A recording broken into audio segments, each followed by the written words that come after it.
gorillas fighting in the tree. They're breaking limbs bigger around than me.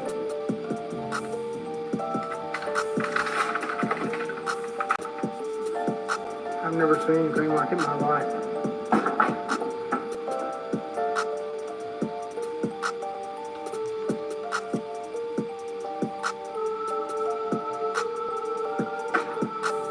Look, they're ruining this freaking place. Yeah, they don't like you messing with them. Look. Get the likes up, double tap that screen, man. What's in this man's backyard, man? Shout out to the squad, man. Y'all already know what's up, man. Shout out to y'all. Get the likes up. What is this in this man's backyard, guys?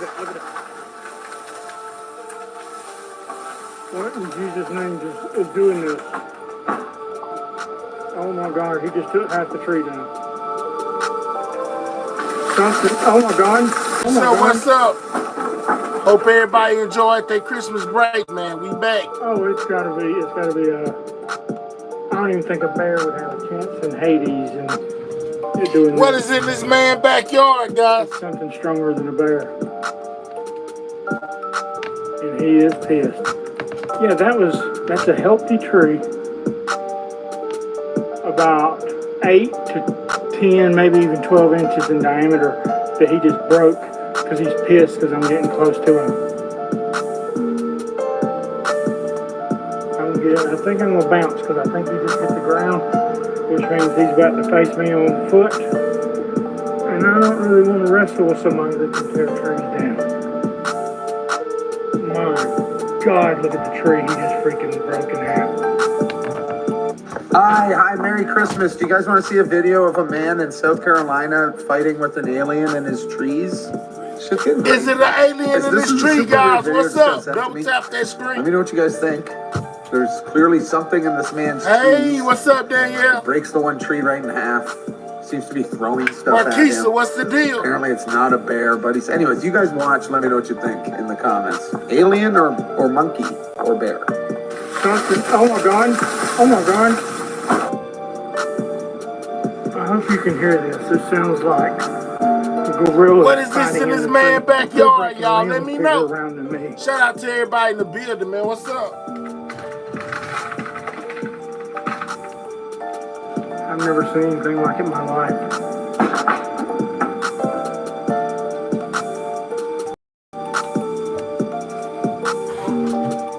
Hold up, let me clear it up. Backyard. What in God's name?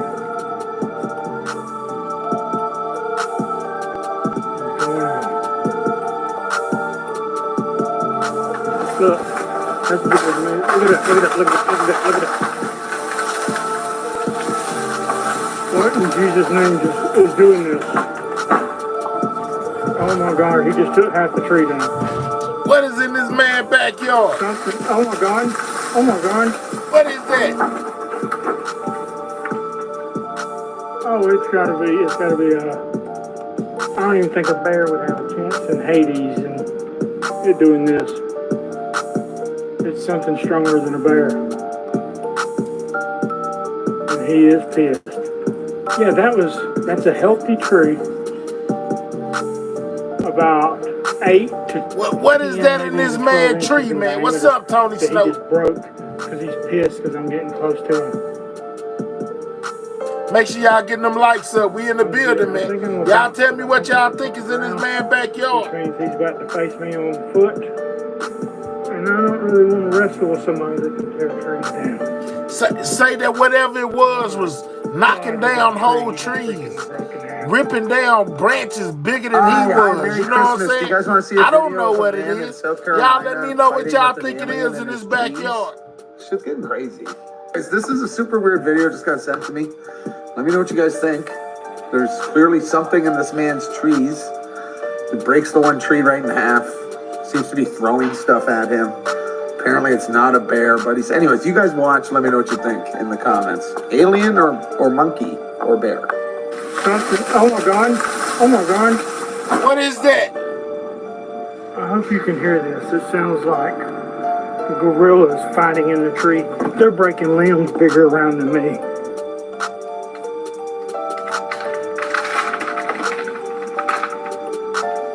I've never seen anything like it in my life. What is it, guys?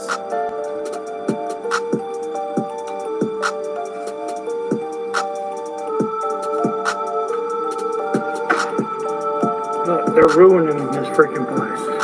Yeah, they don't like He finna show y'all a tree and knock over. It's gonna knock over the whole tree.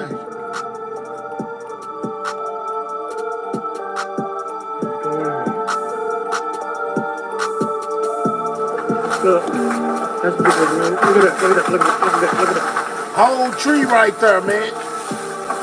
What in Jesus' name is doing this? Oh my God, he just took half the tree down. Something, oh my God. Oh, it's gotta be, I don't even think a bear would have a chance in Hades and it doing this. It's something stronger than a bear. God did say he invisible. Yeah, it's most definitely something shaking up that tree, man. About I don't know what it is. 10, maybe even 12 inches in diameter that he just broke. I have no clue what it is, man. But it's most definitely in this guy's tree, man. Y'all let me know. What's up, y'all? We in the building. What's up? Which means he's about to face me on foot. And I don't really want to wrestle with somebody that can tear trees down. My God, look at the tree. He just freaking broke in half. That's a pretty big tree. Hi, Merry Christmas. Do you guys want to see a video of... Yeah, man, that's a big old tree, man. You know what I'm saying? Shout out to everybody in the building, man. We in here. Everything news. What's up?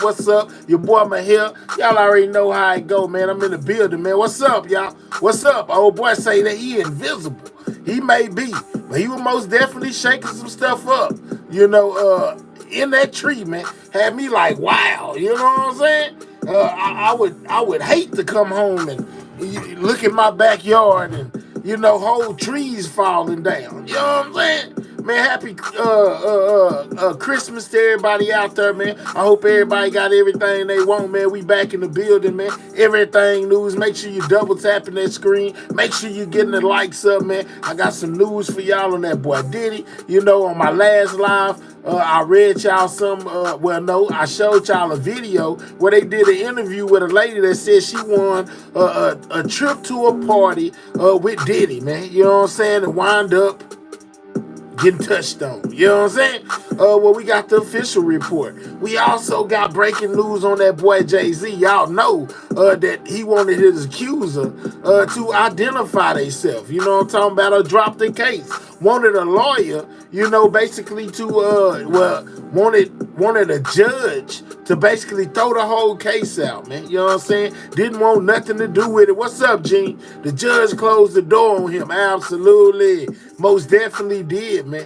You know what I'm saying? And how many of y'all out there heard about the airplane that crashed in Pakistan or something like that? I think that's the way you say it. Somewhere over there, Pakistan or Kakistan, something. You know what I'm saying? However you pronounce it. It was a plane that went down that was carrying 121 people.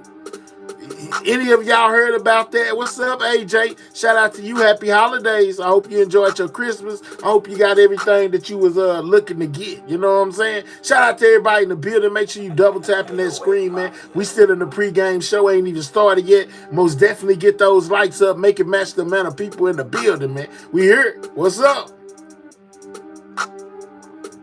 Did y'all hear about the plane crash I'm talking about? Am I the only one that knows about this plane crash? The Russians shot it down. Allegedly, Skin. They said allegedly it was the Russians that took it out the air. It's a strong possibility it was the Russians. I most definitely caught a news report on it, and I also got inside the plane footage, man.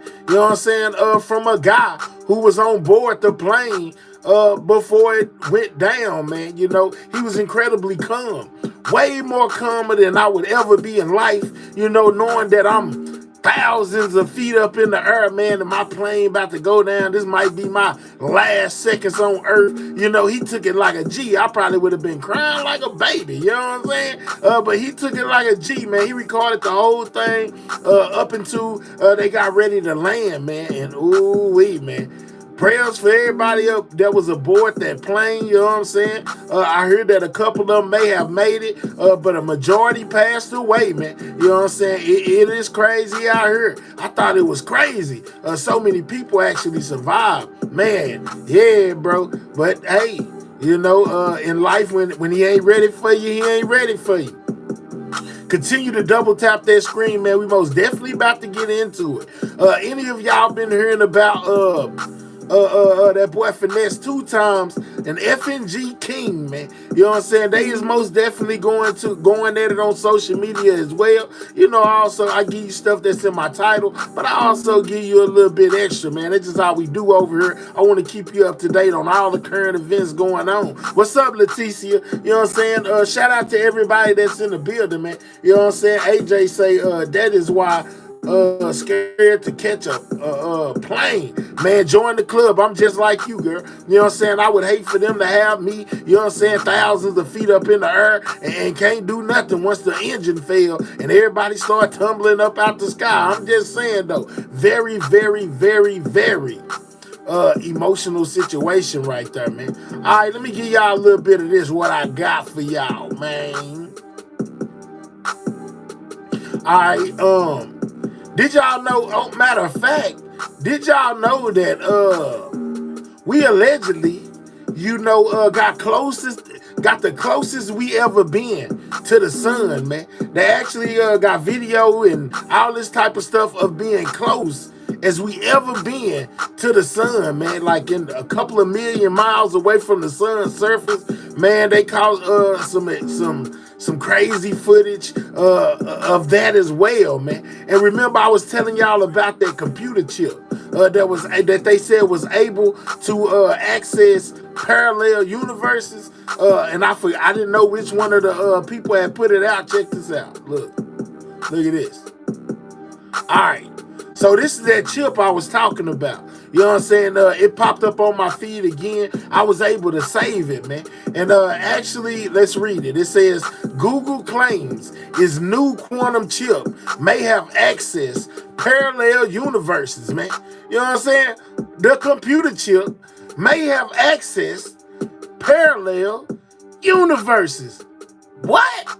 Hey, man, I don't know how it's possible. You know what I'm saying? I don't know what they had to do, but they most definitely claiming it as fact and saying that this chip right here that's on this screen right now, man, you know, was able to access parallel universes, man. Do you believe it? I'm just saying. What's up, Jordan? Jordan say, hope you and IGT and the kids had a great Christmas. Too, absolutely, man. You know what I'm saying? I most definitely enjoyed mine, man. You know what I'm saying? I most definitely enjoyed mine. A brand new PS5 on deck. You know what I'm talking about? Shout out to my peeps. You know, I don't know, man, but I might give it to my youngest son, man, get my Xbox back, because I'm a Call of Duty 2 fan, and they ain't got that on PS5. You know what I'm talking about? If they remaster, remake it, I might want to be on there. But, man, I'm a big fan of Call of Duty 2, you know, Black Ops 2, that's what I'm talking about. Double tap that screen, get them likes up. We 40 deep, 26 likes. Let's get the likes up. That's the sign of the beast. Man, look, I don't know, man, but they saying that this chip is able to access parallel universes, man. We just 13 minutes in. We still in the pregame. Make sure you getting them likes up, man. You know what I'm saying? Make sure you get the likes up. I just wanted to bring y'all that with them chips to let y'all know that I ain't tripping. I told y'all that. Now I showed y'all that. Y'all got to see it with your own 2 eyes. You can make your mind up from there. You know what I'm talking about? You can make your mind up from there. But like I said, man, King... FNG King and Finesse 2 times been going at it on social media like it ain't no tomorrow, man. Check this out. You know what I'm saying? Check this out right here. You know, I heard somebody tell me, man, you need to move. Look, it says Finesse 2 times says it's free unaliving if someone knows where he stays after King allegedly dropped his location, man. So FNG King now has resorted to you know, basically trolling the Finesse 2 times. If you don't know who FNG King is, that's the little guy he was taking care of, that he saved from the streets, so he alleges, and basically took the little dude up under his wing, tried to show him a better way, but they just kept on on getting in trouble. You know, here recently we've been having hearing about the CPS coming to the crib, and then right before this, Finesse did a video where he said that King was no longer with him. Well, then after that, King went live and exposed all Finesse 2 times business, and now he done dropped the location. Man, check this out. King know you stay, he ain't to be trusted. Man, free kill. Free kill. You're watching Key Talk Man, Media. free body. Man, free kill. Free kill. Yeah, free kill. For whoever know why I stay. Free body. Free body. This for educational purposes only. Free kill. Yeah, alright. I'm a man. They been out their body, man. You know what I'm saying? They been going in. The only reason why I won't say fuck King is because he is a child. He don't understand morals and principles, bro. He don't understand, bro. He don't understand. So I can't sit up and say, fuck that young nigga. He don't know what. Make sure you double tapping that screen, man. Get the likes up. He don't know what that is. Finesse 2 times and know how King to are value beefing, man. morals and principles. I kind of agree with King. It don't make no sense for a 40-plus-year-old man to be beefing with a 10, 11, 12, 13-year-old. I'm just saying, if the little dude wanted to go, I would have let him go on about his business. He ain't my son, no way. He done hooked up with Hustle Cartel. He out here shooting dice, doing all kind of outrageous stuff, man. And I guess, you know, Finesse feels a way about it. But it's the way you do everything, and you most definitely don't waste your time arguing with a kid. He making right now, it's all off the people that's around him, helping him make those decisions. If somebody around him told him, nah, bro, don't do that, like I did, he wouldn't did that. He wouldn't be doing that. Then I heard somebody tell me, man, you need to move, King. All right, I got some more. Don't worry about it. It's more on this Finesse King situation. Here goes some more. After all I did, that's the thanks I get. He 12 years old, yeah. Y'all somebody 12 years old. Little dude, 12 years old, man. Finesse 40 plus, or 40 on the dot. Arguing with a 12-year-old, man. Come on, man. Come on, man. What y'all think about this whole situation? You a liar. King know better. If you ain't never been around King know better. King know better. King went told all my business that go on in my house when me and my girl arguing, and he betrayed a nigga. He betrayed a nigga. So let me finish what I was saying about the old man. So the old man, when the old man tell me, like, man, if you wanna learn, don't give up on him. But if you don't wanna learn, bro, and man, you got kids too, man. You got kids you gotta raise. So if you don't wanna learn and grow, man, and be a young man, then you gotta do what you gotta do, but don't give up on him if he's trying. So I said, okay, guess what I do, y'all? I come home the whole night. That's what was after all I did. That's the thanks I get. He is bitter, guys. He 12 years old, yeah. Y'all talking about he 12 years old, he don't know no better. You a liar. King know better. If you ain't never been around King know better. Let's get the likes to 100, guys. We went 39 deep, 38 likes. Double tap the screen and click the 3 dots. Let's get these likes up, man. Finesse 2 times talking about FNG King, man. He betrayed a nigga. So continue to hit that like button. About the old man. So the old man, when the old man tell me, like, man, if you wanna learn, don't give up on him.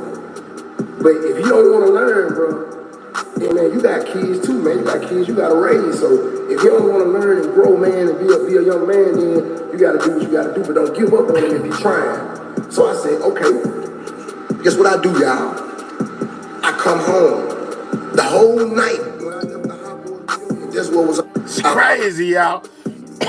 It says right here, Finesse 2 times says his probation officer called about FNG King showing off illegal activities, reveals King no longer lives with him. King ran away, man. You know what I'm saying? That's Lil King right there. I don't know if I got King's side in the arsenal, but he most definitely responded. Lil King had a whole lot to say in that video, man, that he made was crazy. Here we go.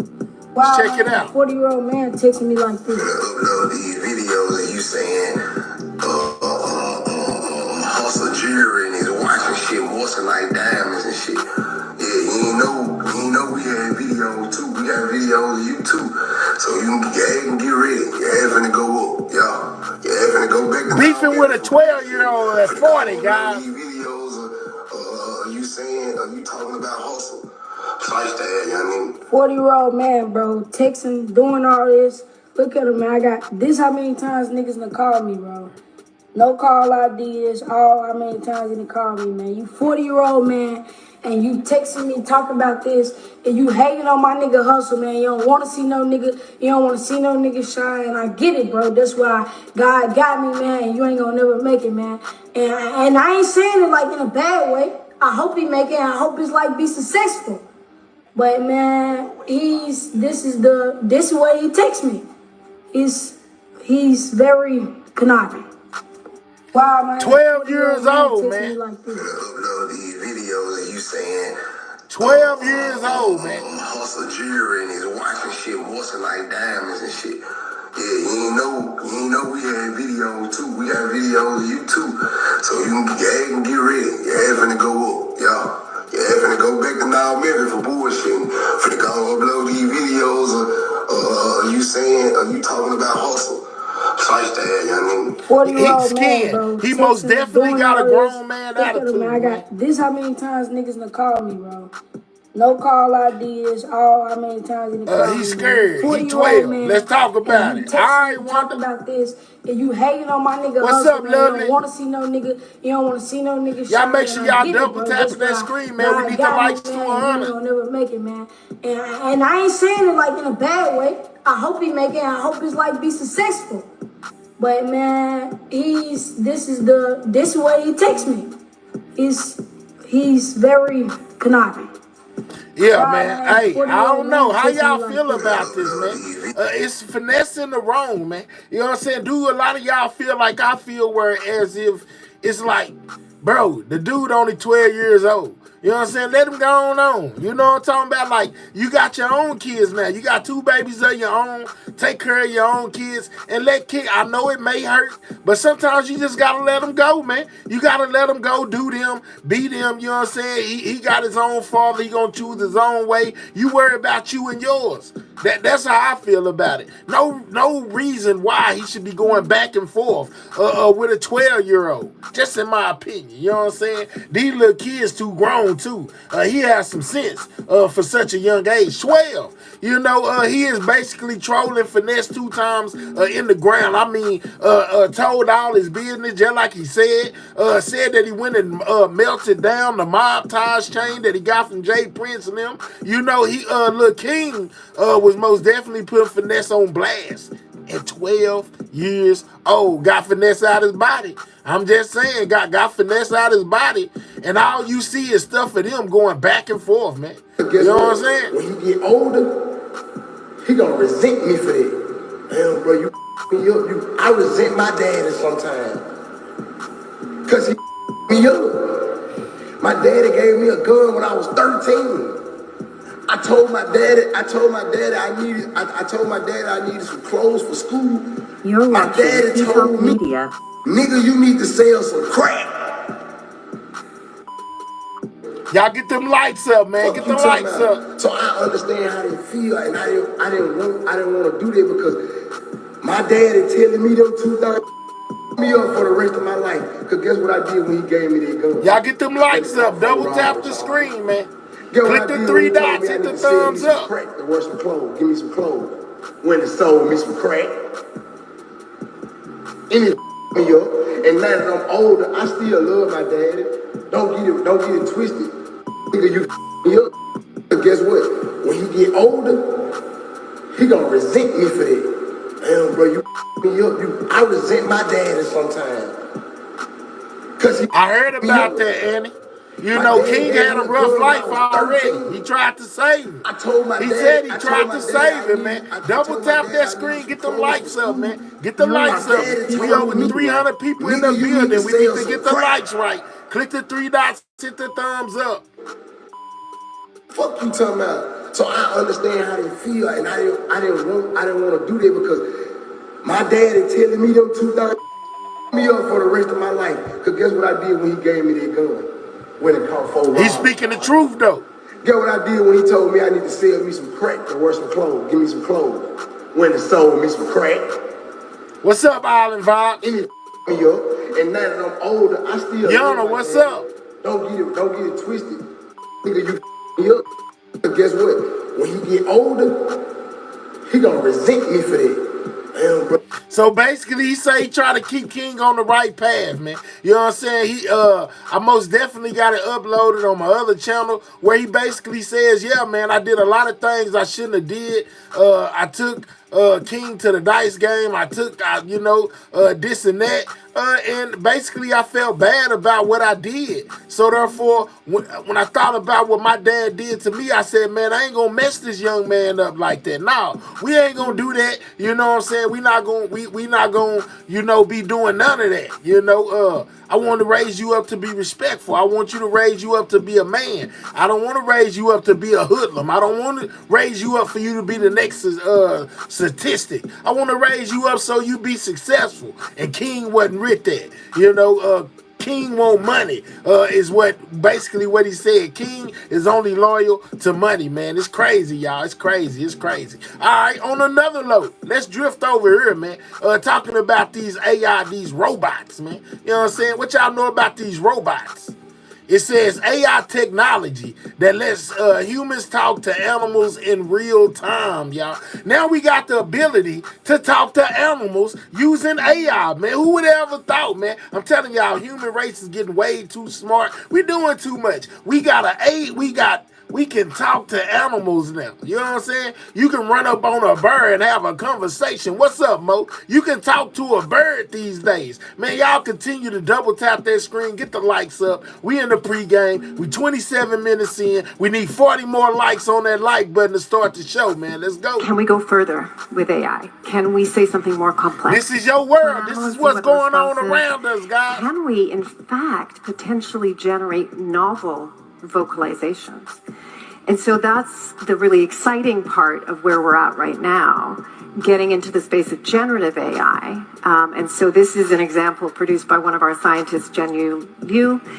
The first part of this vocalization is the animal, and the second part is generated by an AI. Indistinguishable. And this basically puts us in new territory. And What's so up, this year, CC? for the first time Man, y'all ever, double we are tap going that to screen. be We need 100 conducting points a on the series of board. experiments Hurry with up. Get the zebra likes up. finches in a Click the three captive dots. Hit the laboratory thumbs setting. up. They're a model species, very well studied. We are actually going to have an AI in two-way conversation with a zebra finch, which, the potential that this opens up, the opportunity. Can we go further with AI? Can we? Bro. Can you imagine being able to communicate with a bird? You talking in your phone saying, tell the bird to come here, tell the bird to come here. And then it play it and make the bird come. Or having a conversation with a snake. Having a conversation with an alligator or something. You know what I'm saying? Like, man, what is going on, man? You know what I'm saying? What's up, Miss D? What's up, lovely DH1? What's up, what goes around, come around? Man, hell, humans could talk to animals before Adam and Eve bite the apple. It was written. So what this telling you? Man, it's telling me that they done tapped into some stuff they ain't got no business messing with. That's what it tell me. If you want me to be honest. They doing too much. All right, let's slide. Let's slide over here, man. Y'all remember the dude that said he shot down the drone? He now claims that the CIA, the men in black, you know what I'm saying, somebody is out to get him, man. You know what I'm saying? He say they out to get him. They done showed up to his yard while he hiding out, you know what I'm saying, in the back somewhere. He got him on camera, say it was some men that came through and knocked on his door, was outside in his bushes, creeping around. You know, I don't know whether to believe this one or not believe it. But I showed y'all one on it before. You know, it's the man with the American flag. What is it called? Bandana around his face and the glasses. Check him out, man. He got a brand new story for us. Shannon Rainsford, the guy that shot down the orb, he had visitors last night at 4 a.m. Look at the footage he caught on his night vision camera. Check this out. Okay, the word's definitely out. It's hot. It's definitely hot. We need 30 more on that like, man. Get the likes to 100. Let's go. Night vision camera, about 4 a.m. this morning. I have guys in fatigues and wearing bulletproof vests, as you can see on film. This is no joke, people. You guys really don't understand. 20 more on that like button, man. We almost there. Check him out, y'all. Look. I hear some shit. Y'all see the people? Look at this shit. This is why I'm so paranoid. I'm not paranoid. He say these people is trying to find him in that drone.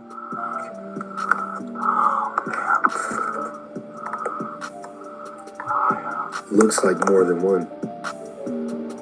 Yep. After a volley of shots going back and forth, we're able to get the hell out of Dodge. He say he had a shootout. We still have the orb. I'm doing all I can. We need 13 more on that like button, man. Get the likes up. Everyone to know about it. It's still healing. I don't know how much longer I'm going to be able to hold on to this thing, but we're doing all we can. Shannon Rainsford, the guy that shot down the orb. Y'all, okay, he blasted down the orb. The last video I showed y'all was him talking about that where he hit it up at. It was putting itself back together. He was basically just waiting for it to get itself back together. It's still healing. Y'all heard him right here in this piece say it's still healing. Whatever, whether you believe his story or you don't, you think it's some crap, you think it ain't, I don't know. I just know I ran across him basically with another story, you know, basically saying, hey man, these people showed up to my house. They outside creeping around, this, that, and the third.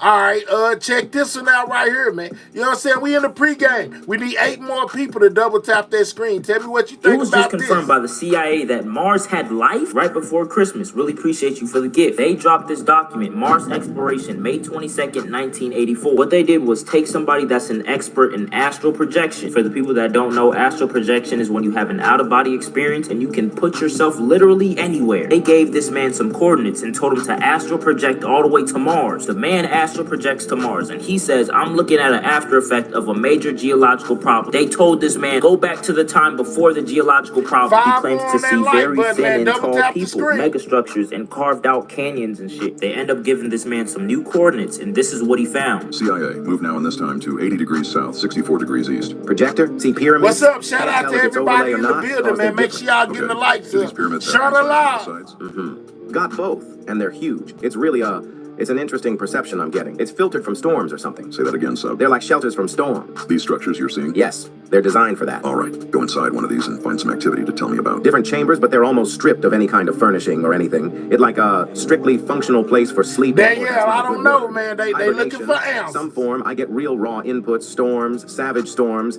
and sleeping through storms. The guy told the projector, go ahead and talk to one of these tall, lanky motherfuckers and see what they got to say. Move close to one of them and ask them to tell you about themselves. They're ancient people. They're dying. It's past their time or age. Tell me about this. They're very philosophic about it. They're looking for a way to survive, and they just can't seem to get their way out. They can't seem to find their way out. So they're hanging on while they look or wait for something to return or something coming with the answer. What is it they're waiting for? Caramel say, man, why are you showing us unsolved mystery find a new stuff? place to live. It's Man, like I'm getting all kinds of overwhelming it's input of the mysterious corruption of their unsolved environment. drones It's failing in the very sky. rapidly, That's and why. this group went somewhere, like a long way to find another place to live. Based on what I got from all of this, something happened on Mars, and it fucked up the environment so bad nobody could live on it. A group of people went to look for a different planet, and the other group stayed back. back, and that's the group this guy was supposedly talking to. If this shit is true, that means we have a prime example right behind us on what would happen if we don't fix this shit. Or this could be some bullshit, but I highly doubt the CIA would let some random person spew some bullshit for 4 to 5 hours.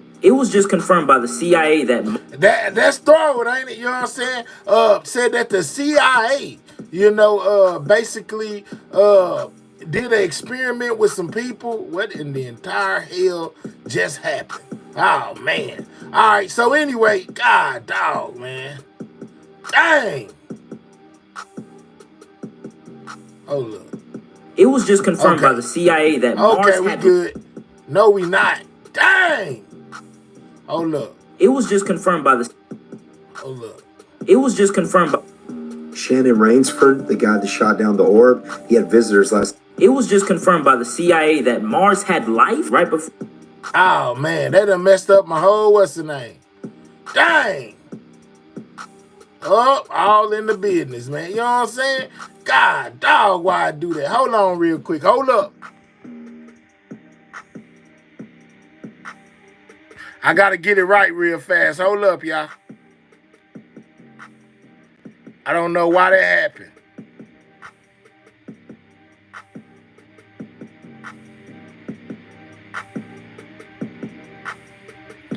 Yeah, it almost messed up my whole dealio.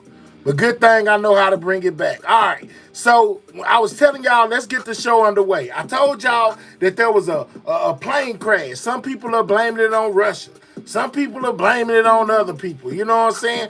Basically saying that Russia was the reason why it came down. I told y'all I had footage of a dude who recorded the whole thing from the inside as it was going down. He was on the plane, man. You know what I'm saying? He was on the plane. He was calm, cool, and collected. I'd have been out my mind. You know what I'm saying? I'm pretty sure they was telling them that the plane was finna go down. We finna have a crash landing. You know what I'm saying? It's finna be bad. But he took it like a G, man. He wound up sending his footage to his wife, and basically she uploaded it to the internet. Let's check out the footage from inside the damn plane. That a lot of people didn't survive, but some of them did. They don't know if this guy survived or not. You know what I'm saying? Just know that he was responsible for this footage I'm about to show y'all. Check this out.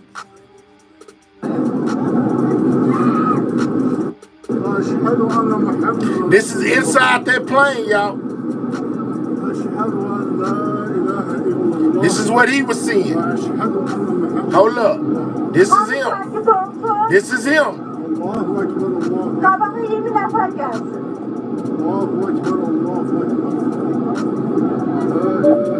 Lord have mercy. God, prayers for his soul, man. I hope he made it. I hope he was one of the survivors.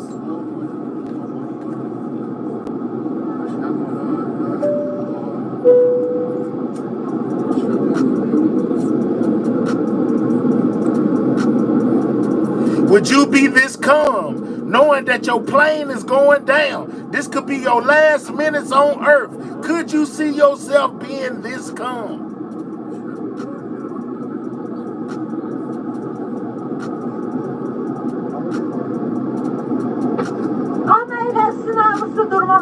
The mask done already came down after sealing y'all everything. Inside the plane that just went down, y'all.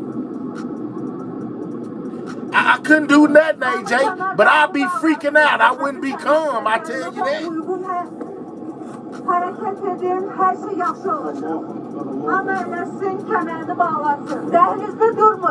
They know exactly what's going on. My guy's tremendously calm, y'all, as his plane is about to go down.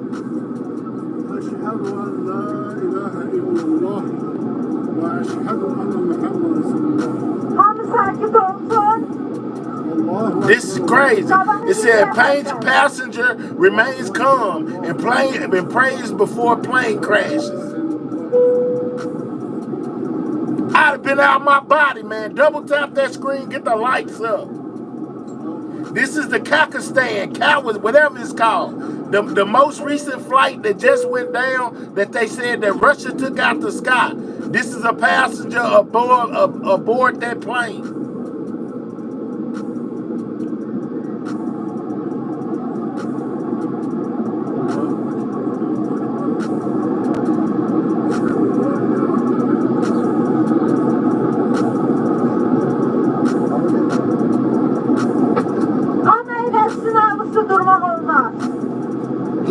money right there. He like, dang, man.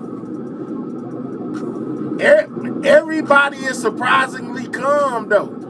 Everybody, it's crazy how calm they actually are. I'd have been losing my mind, man. You know, there it is.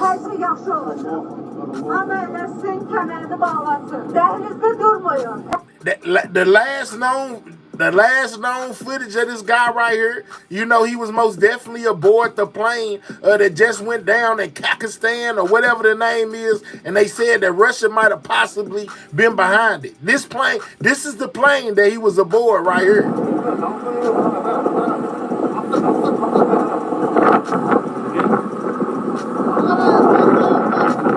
He was aboard this plane. Lord have mercy. That was the plane that he was on, guys.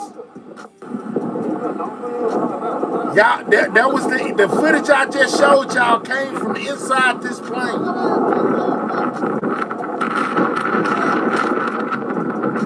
And then they wonder why I won't get on one. Man, heck no. Look at it.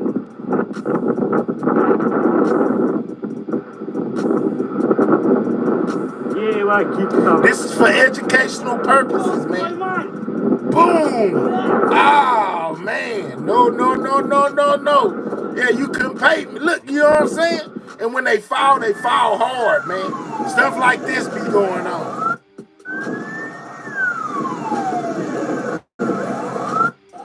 This just happened the other day, y'all.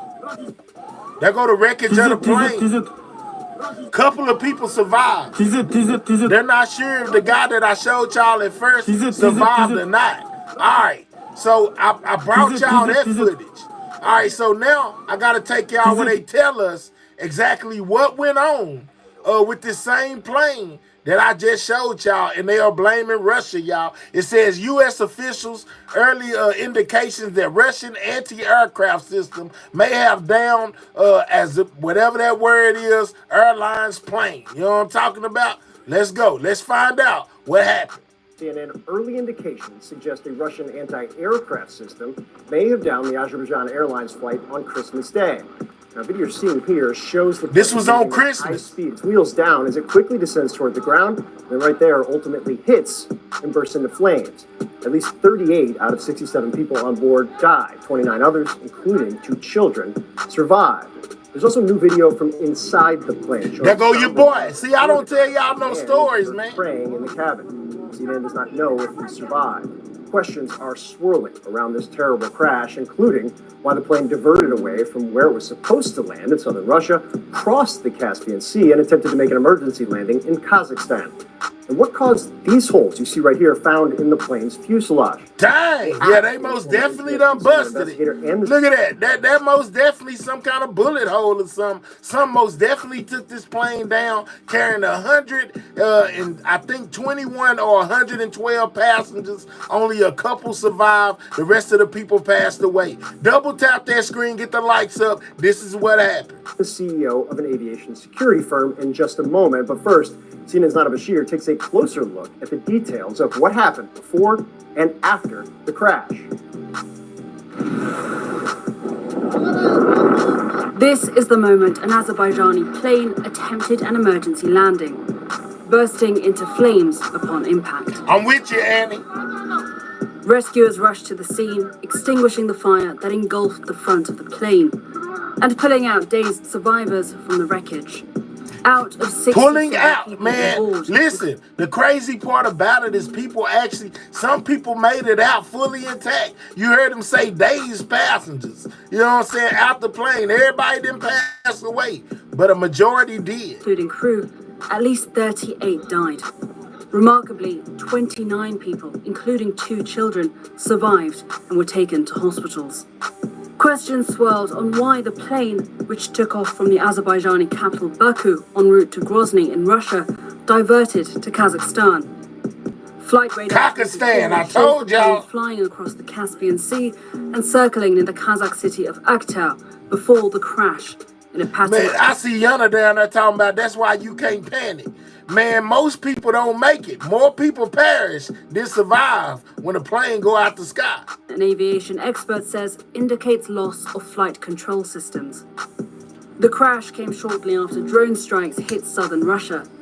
And while investigators say they are exploring all scenarios, multiple Azerbaijani sources have told Reuters that the plane was hit by Russian air defenses.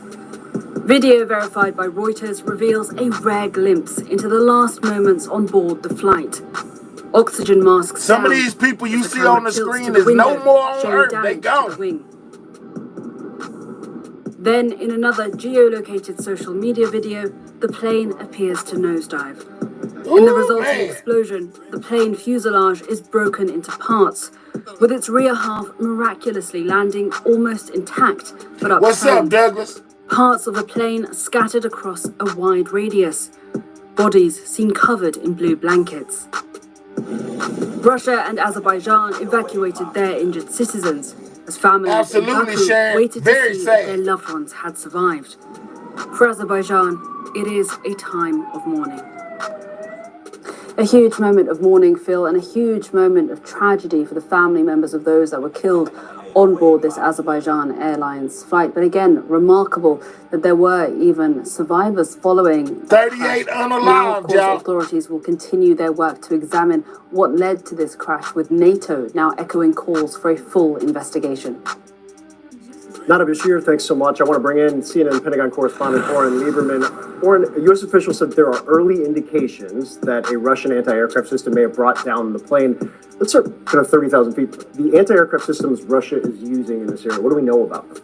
Well, this could be any of a number of Russian anti-aircraft systems, from something like an advanced long-range S-300 or S-400. Russia has used those extensively in Ukraine. They've even had some of those deployed to Syria. Or it could be something much shorter range, much more localized. Even if the Azerbaijan Airlines flight was low, something launched from a shoulder-mounted or a shoulder-launched surface-to-air missile. So there's a number of different systems that could have been used in this case. Crucially, as long as you get something like that, a system like that, no matter what it is, anywhere close to an airline, it has the capability to do it most definitely got a lot of bullet holes in it. Now, the U.S. official that we spoke with pointed out that this is only an early indication. There is more information to come. The U.S. clearly looking into this, but worth noting, this is the first time the U.S. has weighed in on this, and there is a precedent for this. Think back 10 years ago, Malaysian Airlines Flight 17. It was a Russian Speaking of the Malaysian airline, they most definitely talking about reopening that situation and finding out what really happened to that plane. Aircraft system used by Russian-backed separatists in eastern Ukraine that took down that flight. Now, Russia has offered its own explanation, saying it was birds that may have struck the aircraft, but to state the obvious here, if it's a bird strike, birds hit the front of the aircraft, the engine, the leading edge of the wing maybe. They don't hit the side and the fuselage of the aircraft. Yeah, we should know you're a pilot as well, so you get some knowledge of what you're talking about in terms of where, when you hit birds. Also that Russia had a similar type of denial. I wonder if any passengers got hit with a rain. That's going to be determined later on, my guy. What we going to do when they touch the U.S., they got to distract it. Everything else like Popeye's there was a chicken Ukrainian sandwiches and drone attack Netflix in this football. region. Let's go, Miss Kitty. In southern Russia there. So, according to Malaysia, defense my experts, son Russian girls air lives in defenses Malaysia. were active. And in fact, we the talk US every day. official Okay, we spoke with KO. pointed out that this birds don't make bullet holes. Let's talk about it, Andy. A passenger jet with a Russian anti-aircraft system only speaks to the unprofessionalism, the lack of training for Russian units who may well have been trying to defend against experienced Ukrainian drone attacks when it seems they may have fired on a commercial jet. So contextually, it wouldn't be a surprise that there would be Russian anti-aircraft fire in this region. Exactly. At that moment. We'll have to keep following that up. Absolutely. Warren, appreciate your time. Let's further discuss this with Andrew Nicholson. He's the CEO of Osprey Flight Solutions, an aviation security firm. Andrew, appreciate your time. Yeah, somebody got to be held responsible for all the lives that was lost. You know, when that plane came down, they most definitely investigating, trying to see who did.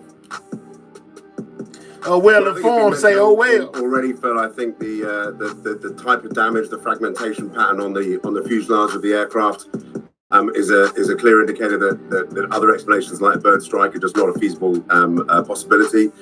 But again, as was mentioned, the airspace environment at the time with the Russian air defense activity going on. Do y'all think it was Russia? Drop a 1 if y'all think Russia took this thing out the sky.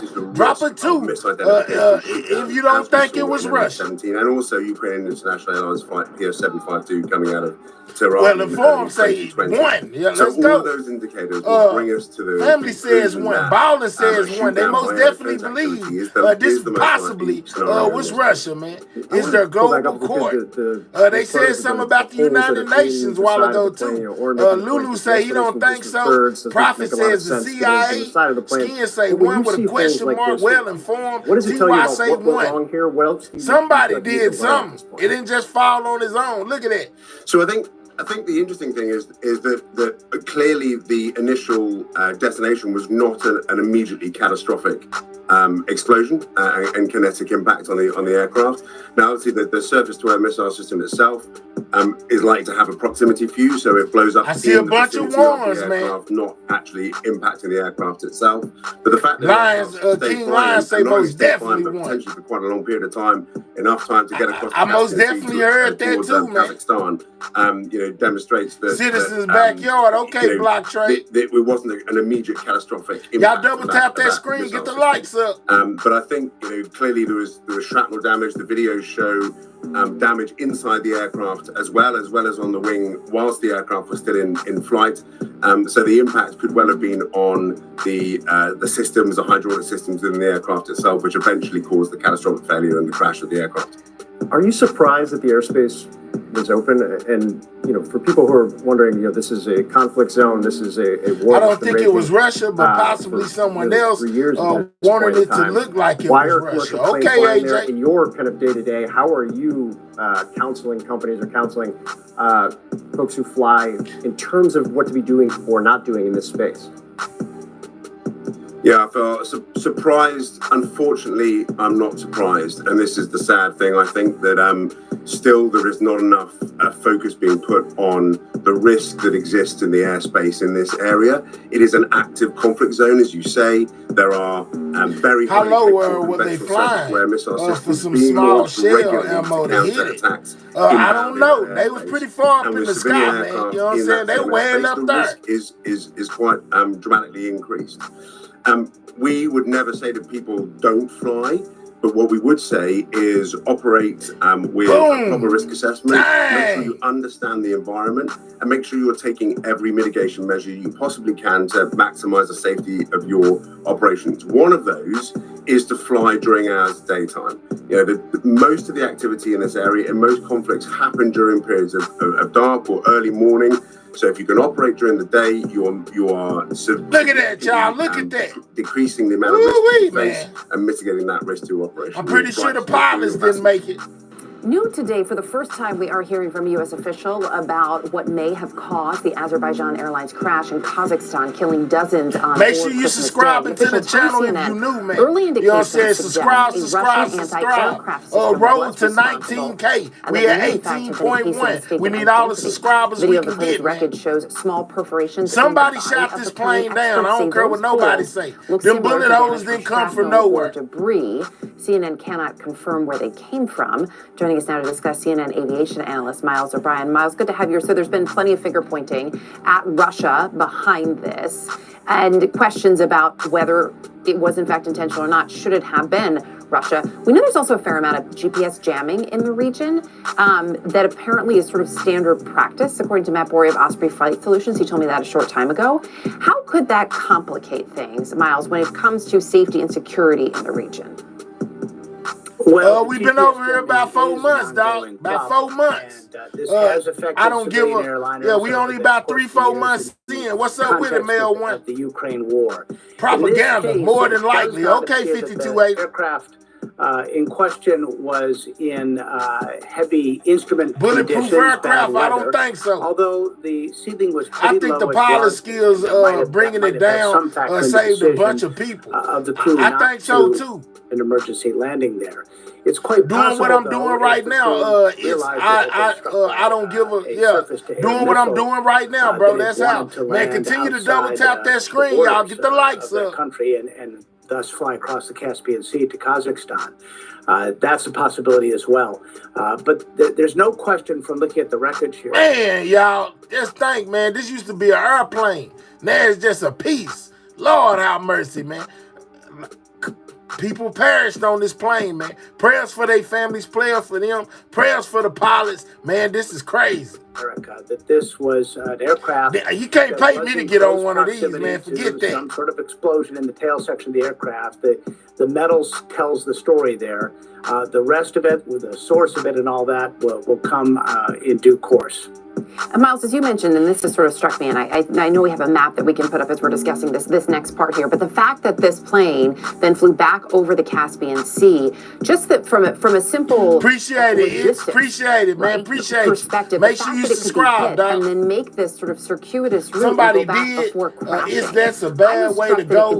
Some of these people probably go see their loved one. Let's talk Despite the other about issues as well, right? Does that alone offer any? The imploded submarine was controlled by a PS5 looking control. I seen that as well, y'all. I seen that as well. What happened in this case, most likely, Eric, and we've had crashes like this in the past. Japan Airlines. What's up with it, Money Tire? Comes to mind immediately, where damage in the tail section causes a hydraulic failure.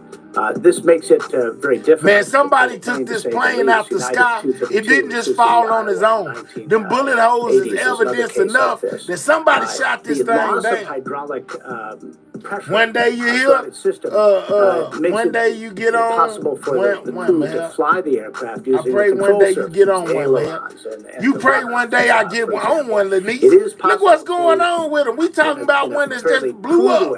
You talking about you hope I get on one. Let's hope I not get on one. What is you talking about? You don't like me over here bringing the news to you? Come on, Lenise, what we doing? As it was led to that crash landing. The question of why they didn't try to put it on the ground. Lenise, you trying to get rid of me or something? We over here talking about airplanes falling out the sky. And you talking about, I pray, Mahel, that you get on one. What? Absolutely not, man. No, man. What are we doing? It's an interesting question.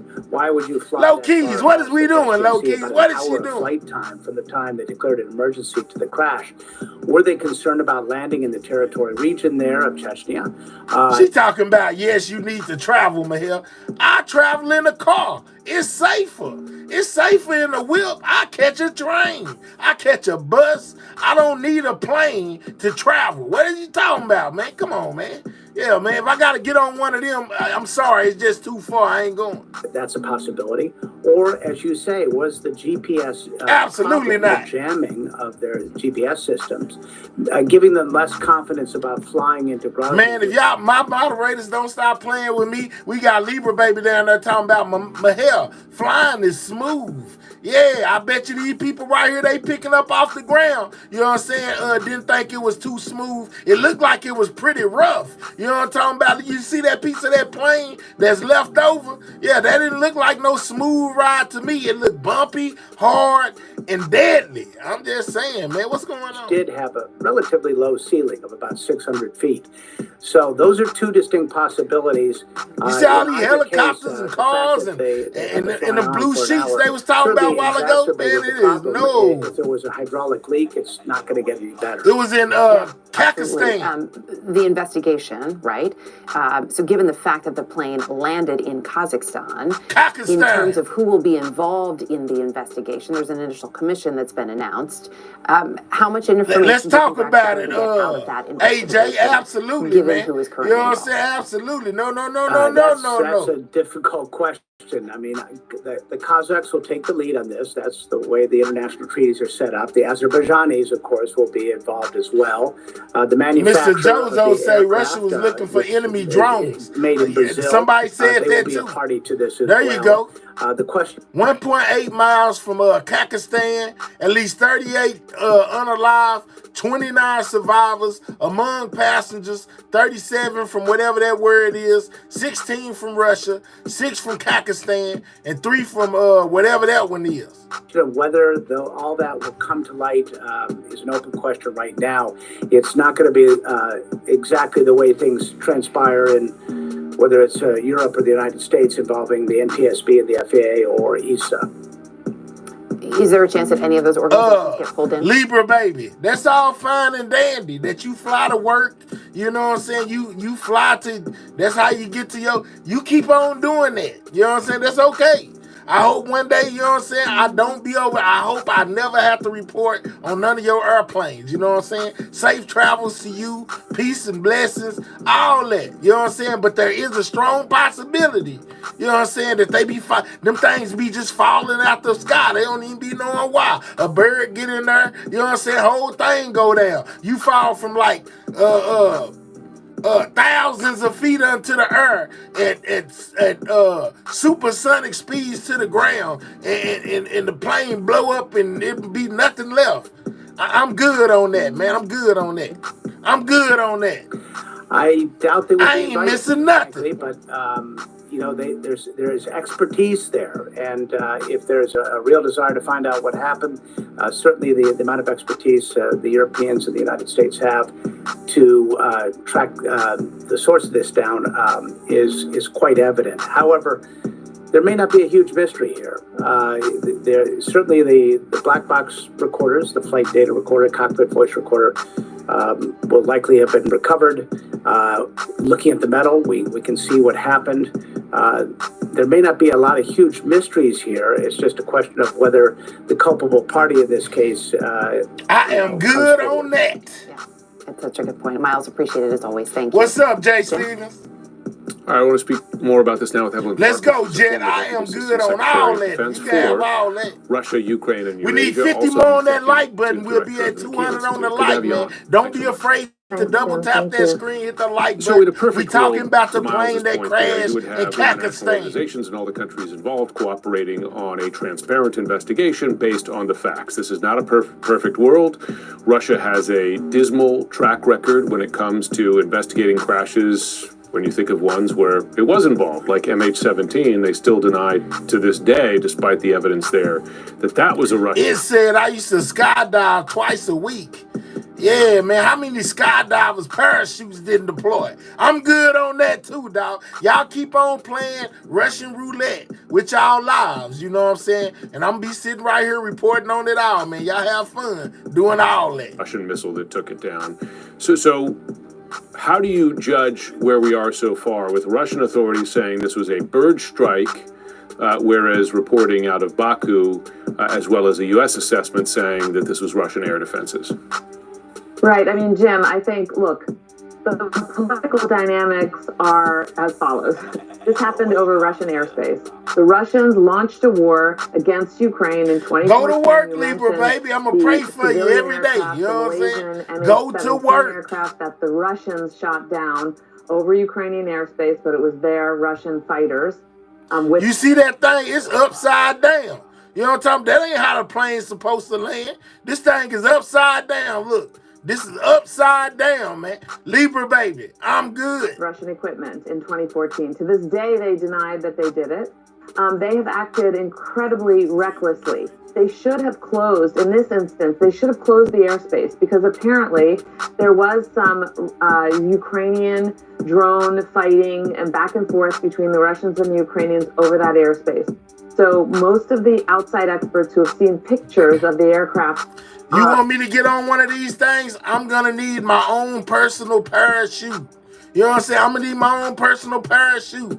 It's going to have to be on my back when I first walk in and go sit down. I need my own personal parachute if you want me to get up there in the plane. You know what I'm saying? I need to be by the exit. So as soon as it start tripping and they start saying, you know, the plane's going down, I need to be jumping. You know what I'm talking about? Yeah, I need my own parachute. I don't got to look for it or nothing. It's already strapped to my back.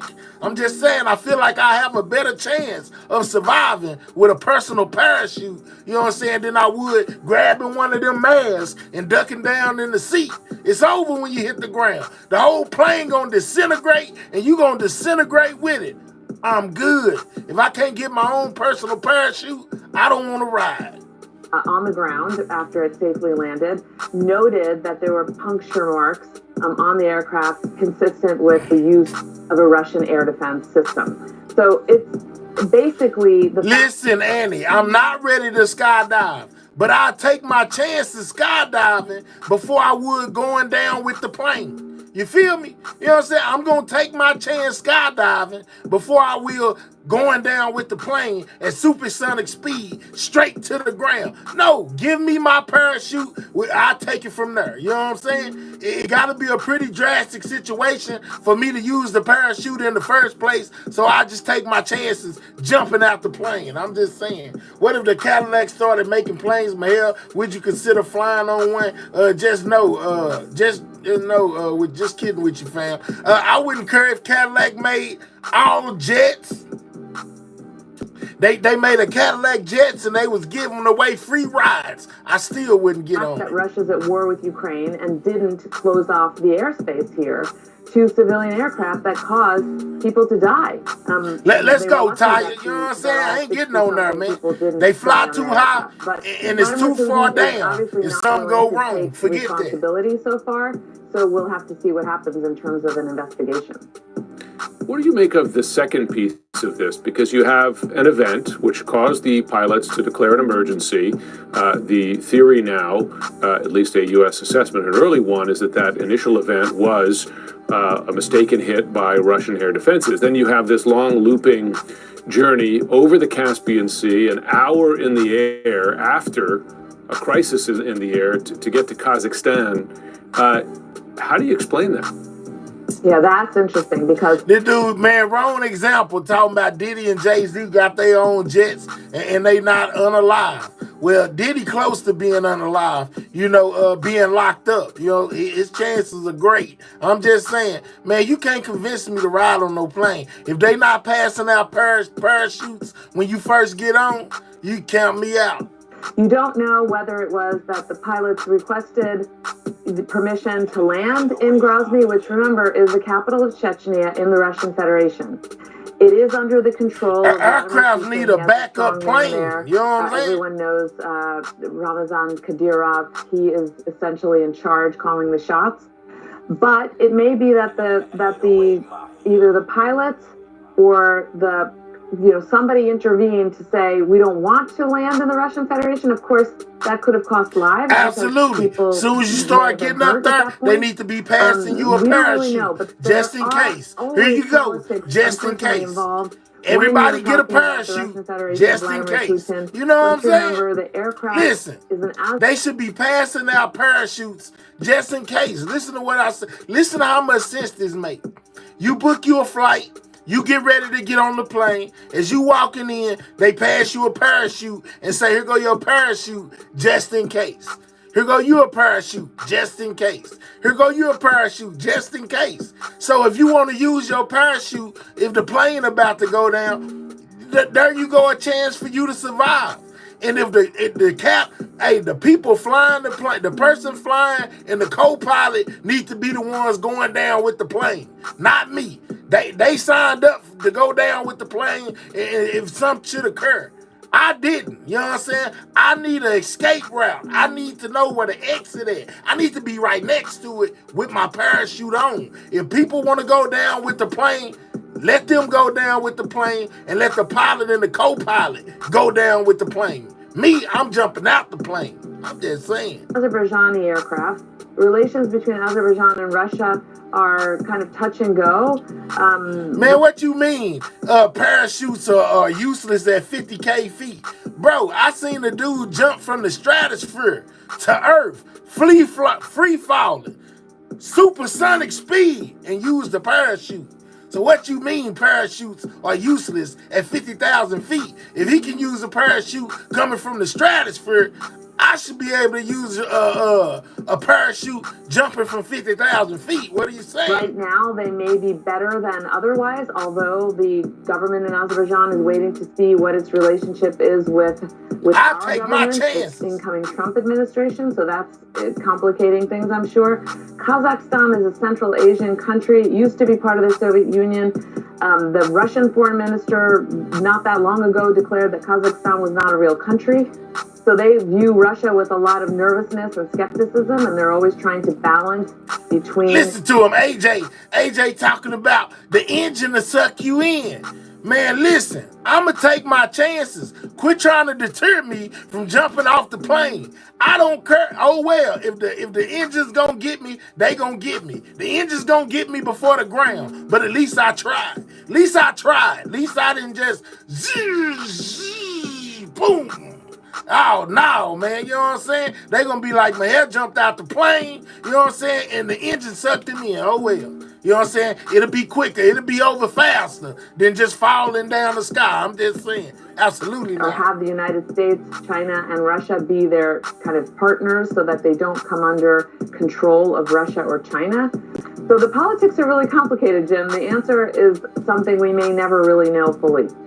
Well, listen, it's worrisome when the Kremlin announces you're not a real country. That's exactly the language they used for Ukraine before invading it. They've said that about other countries that formerly were part of the Soviet Union. Now, out front with us now, for us now, is David Susi, a former safety. Libra, I know I'm gonna be all right. Cause my hair gonna stay on the ground. I ain't got no choice but to be all right. You ain't gonna catch me, you know what I'm saying, falling out the sky. Absolutely not. Inspector at the FAA, retired Air Force Colonel Cedric Clayton, David Sanger, White House and national security correspondent at the New York Times. Gentlemen, thanks for coming in. David Susi, apologies, boys, I'm gonna have to call you by your first and last name. David Susi, Russia says that the plane, initially it said, and you and I have talked about this, they said that the plane collided with a flock of birds, and that was suggested that What's was up, Lalise? But then when you see the video that's really come out, those holes and perforations in the tail section of the plane, do you think at this point there is any chance it was birds that brought that plane down? Man, that birds don't make no bullet holes. That early on, Kate. Even yesterday we talked about the fact that the bird strike doesn't cause an aircraft to lose flight We need control 40 more on that typically. light, And guys. this aircraft's Click the going three left and dots, right hit and the everywhere, thumbs all over up, the sky was subscribe clearly to the out channel of if you control, and new. the pilot This was is doing all he could everything to just news, maintain man. some kind of semblance of control over that airplane. But I'm in my mind, I've completely ruled out anything to do with bird strikes, considering the evidence that we've seen so far. Yeah. Man, them is not no birds. Shortly before the plane crash, Oren was talking about this. There were Ukrainian drone strikes in southern Russia near where the Azerbaijan Airlines plane was set to land. If this was Russia, be it a mistake or intentional, why wasn't airspace shut down to avoid something like this? That's a great question, Kate. Normally what happens in a case like this is the airspace is shut down. There's a notice to airmen that goes out that says this area is restricted and you can't fly in it. Apparently that did not happen. And when you look at, obviously the crash scene, it's pretty clear that the pilots had to do some incredible flying in order to get to the point where they could crash land the way they did. But it's absolutely abnormal for this area not to be closed off to air traffic. And David Sanger, Russia still denies any involvement from the last time something similar like this happened, a decade ago, MH17. They still deny that their involvement in this.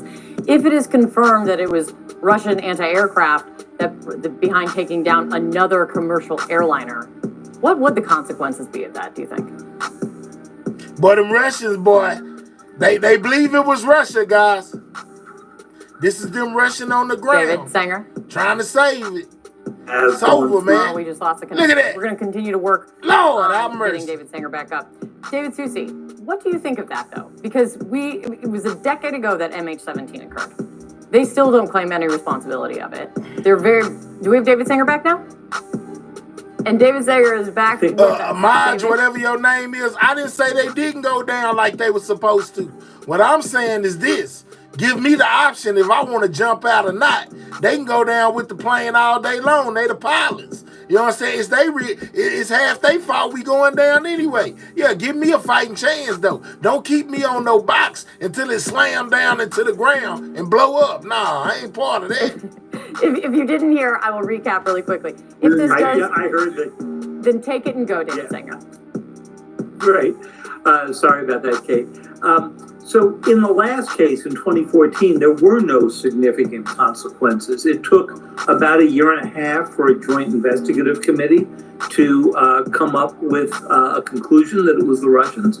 The West put together some not terribly effective sanctions.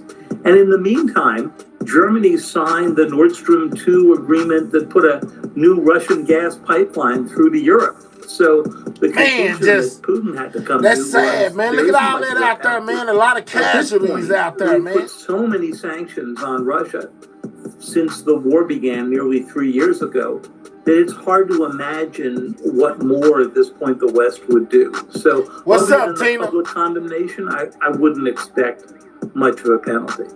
Andy, I don't know who was on the Confounded by plane. the flight path of what happened. I can't tell you who was on the plane, but I can tell you who wasn't on no plane. And that's me. I was sitting right here in the comfort of my own crib. I was most definitely not on no plane. And don't see myself on there no time soon. Yeah, I better be going to go make a whole bunch of money wherever I'm going if I get on a plane. And I still need a parachute. I'm going to buy my own and take it with me. Here, David Susi, when you look at what happened, right? It takes off from Azerbaijan, approaches Grozny, where something happened, and then it diverts, eventually crashing in Kazakhstan. Why didn't the plane go down sooner? It being able to fly so long over a huge body of water after the incident, before crash landing, could that indicate something? Man, y'all, absolutely not. The missile was not a direct hit. And if you look at the damage to the aircraft that we have so far, and of course, all we can see at this point is the tail section, but if the impact was mostly in the tail section, it would have avoided the fuel cells, it would have avoided the engines, all of the critical parts of keeping Let's the go, aircraft T.Y. flying Good, were avoided. And if good that's the case, then perception. that You know missile what I'm would have just saying? struck in the Real tail. talk. And I feel that T.Y. say if Elon Musk can create cars to drive themselves, then scientists should create aircraft that can land itself without any electricity. Yeah, that part, T.Y. Let's talk about it. that would indicate too that Yeah, these ain't no birds, man. Look at that, man. Them is most definitely some form of some bullet holes, man. I don't know what kind of bullets they are, but they most definitely some bullet holes, and not no, but they must have woodpecker must have been way up in the air on the side of there, poking on the side of it to make some holes like that, man. It looks most definitely like bullet holes. Double tap that screen, y'all. Get the lights up. Why we ain't got 200 likes yet, man? Hit the like button. that's why we've lost the flight control, indicating that he's lost flight controls. T.Y. says hydraulic leak, 50 cal. caused Just might be by the impact as well. So it makes sense to me that missile would have just hit in the rear section of the aircraft, and it would have been able to definitely a bullet hole, man. But regarding where it went, I think it's important to point out that the first alternate airport that they had was closed that day, and whether they had planned to use it or not, the second alternate was clear across the Caspian Sea on the other side. Really? You mean to tell me they got birds in the air that's poking holes in the side of airplanes like this? They most definitely keep me away from them birds. Them ain't no birds I ever seen on Earth unless it was Woody Woodpecker. You mean to tell me you got birds up that high that's pecking on the side of a plane like this, and it must have been a whole flock of them, because y'all seen all them holes in the plane. They steady talking about, do you think birds could have did this? Man, heck no, bird ain't did that. You know what I'm saying? Unless it was Woody Woodpecker. I'm just saying. It's really so. I've been fascinated by that flight pattern ever since we saw it. We saw it play out. Colonel Layton, according to a flight tracker organization, the plane was, the way they say it, is the plane was exposed to already, GPS man. Make sure you double tap that screen, get the likes up. Subscribe to the channel if you're new. Road to 19K. Talk to me about GPS jamming. How is GPS jamming utilized in warfare? How big of a problem is this? Yeah, it can be a huge problem, Kate. One of the things that happened in the Second Iraq War is that the Russians helped the Iraqis, in this case Saddam Hussein, set up a GPS jamming system in Iraq, which we ended up neutralizing. Had we not neutralized that, it would have been very damaging. You know what I'm saying? You missed this airplane that crashed. Look at it, y'all. Look at it. So Lord have mercy. Can impact commercial aviation as well as military aviation, and it can really throw. Y'all want to know what my observation is? That probably most of the people back here is the people that survive, since this section of the plane is completely intact, and everything from this point forward is probably what perished. If it's not accounted. Like all the people that was beyond this point, yeah, I don't think they made it. But I think the people that was back there at the back, them was some of the survivors, because that part of the plane is still intact. For, and if it's not neutralized. What y'all think? Y'all think I'm tripping or I'm right? Let me know. David Sanger, the politics of this seem all very complicated. How complicated are the politics here between Russia, Azerbaijan, Kazakhstan, and everything involved now? It's pretty complicated because they are former Soviet states. Azerbaijan has been trying to move toward the West, but at the same time trying to keep a relationship open. I thought we with Putin. saw an explosion. If you're sitting on, when it hit the Putin's ground. We borders there, did. you're pretty careful. The first about, class were the what your first to go. relationships are like. TY agree My with me. guess I is that bet. there will be very little appetite in Azerbaijan for a conclusion that is very critical of Putin and his forces. They blaming it, just so y'all know, David they Susi, blaming it on Russia, 29 man. people We need survived 15 more, man. Double tap that Many of screen. them still in 15 critical. more likes, we'll be 2 at of them 200. children. We don't know exactly where they were sitting on the plane, I guess we can say, but are you surprised that 29 people survived this? Very surprised. It truly, in my mind, is a Christmas miracle that they did survive. But in understanding Let's how go, the my aircraft guy. hit the ground, you can see that the front part of the airplane serves in this accident as kind of a crumple zone, if you will, to absorb most of that energy that's there. So when the tail broke off, you can see how far away it is from the original impact zone. So that's what happens is the energy gets absorbed, then that tail breaks off and continues to travel, and the rest of the energy gets burned off as it skids across the ground. So in that time period, and there were no flames back in the All back, the people no in the fuel back, cells all the there. people, I So feel like all the that does people make towards the sense back that would have survived, been where man. most of the survivors All were seated. He just said it. Colonel Layton, He just said it. I knew I was right. Fuel Listen, gets y'all. to travel, Listen to what he say. and the rest of the energy gets burned off as it skids across the ground. So in that time period, and there were no flames back in the back because there's no fuel cell back there. So that does make sense that would have been where most of the survivors. Booyah! I were told seated. y'all. Colonel Layton, one thing that Orrin Lieberman was saying is, He just proved me right. that the U.S. officials saying the fact that they Russia anti-aircraft systems possibly likely mistook this jet for... Continue to double tap thinking that it was a screen. We drone, 5 away from 200. pointing to a lack Continue of to get the training. likes What up. does that Click say the 3 about the dots. state? Hit the thumbs up. Just the Subscribe state to of the things channel as if we've you're been covering new. the Ukraine Road to war, how 19K, strapped man. Russian forces are, and everything now, it seems, the ripple effects of that. Yeah, that's a great question, Kate, because when you look at the way in which the Russians have handled air defense issues going back decades, you can see that there are certain weaknesses in the way the Russians do their training. And Amanda say the fact that so many people made it out alive is a miracle. Absolutely, Amanda, I agree, man. You know what I'm saying? Because most of the time, the whole plane disintegrate. Hey, y'all, we only 4 away, man. Y'all stop stalling on the like button. Click those 3 dots. Hit the thumbs up. Subscribe to the channel if you new. We on the road to 19K, man. We at 18.1. We need all the subscribers we can get. So hit that like button, man, and subscribe.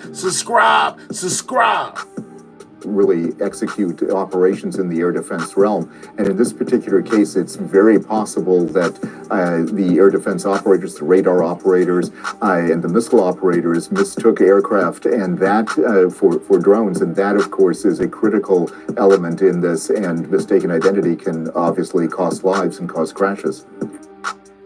All right, you know what I'm saying? So, that was that. You know, when it comes to this plane crash I was showing y'all, man, I told y'all it was bad. This is like close up on the ground footage of that same thing right there. Hold up. Let's go back. All right.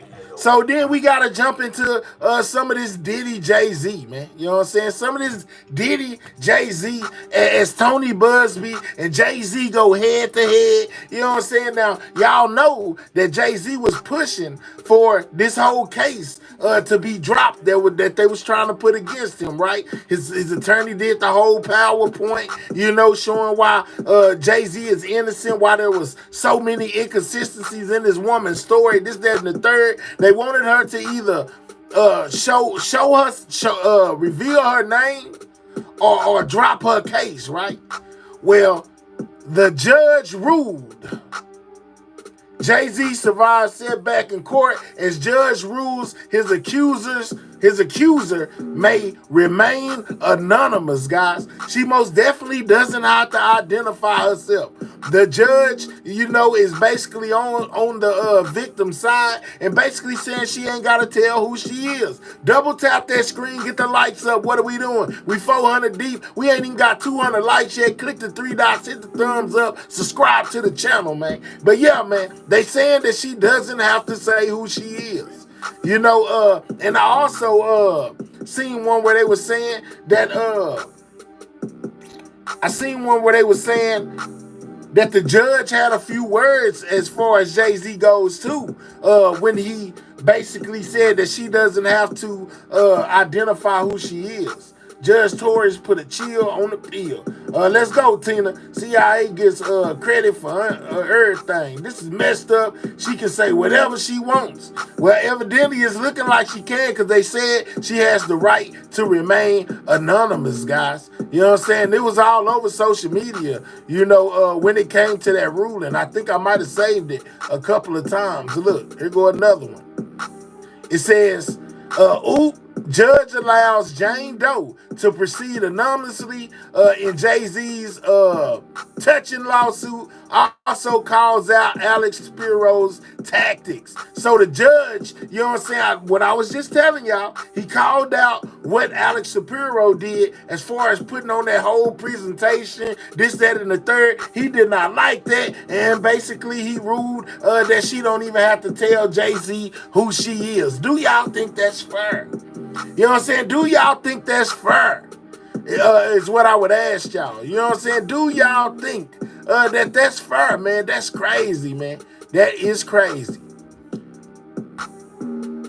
All right, so hold on real quick. As we know, Jay-Z, not Jay-Z, Diddy spent his first Christmas in jail, guys. You know what I'm saying? They most definitely didn't let him out. He didn't get no bond.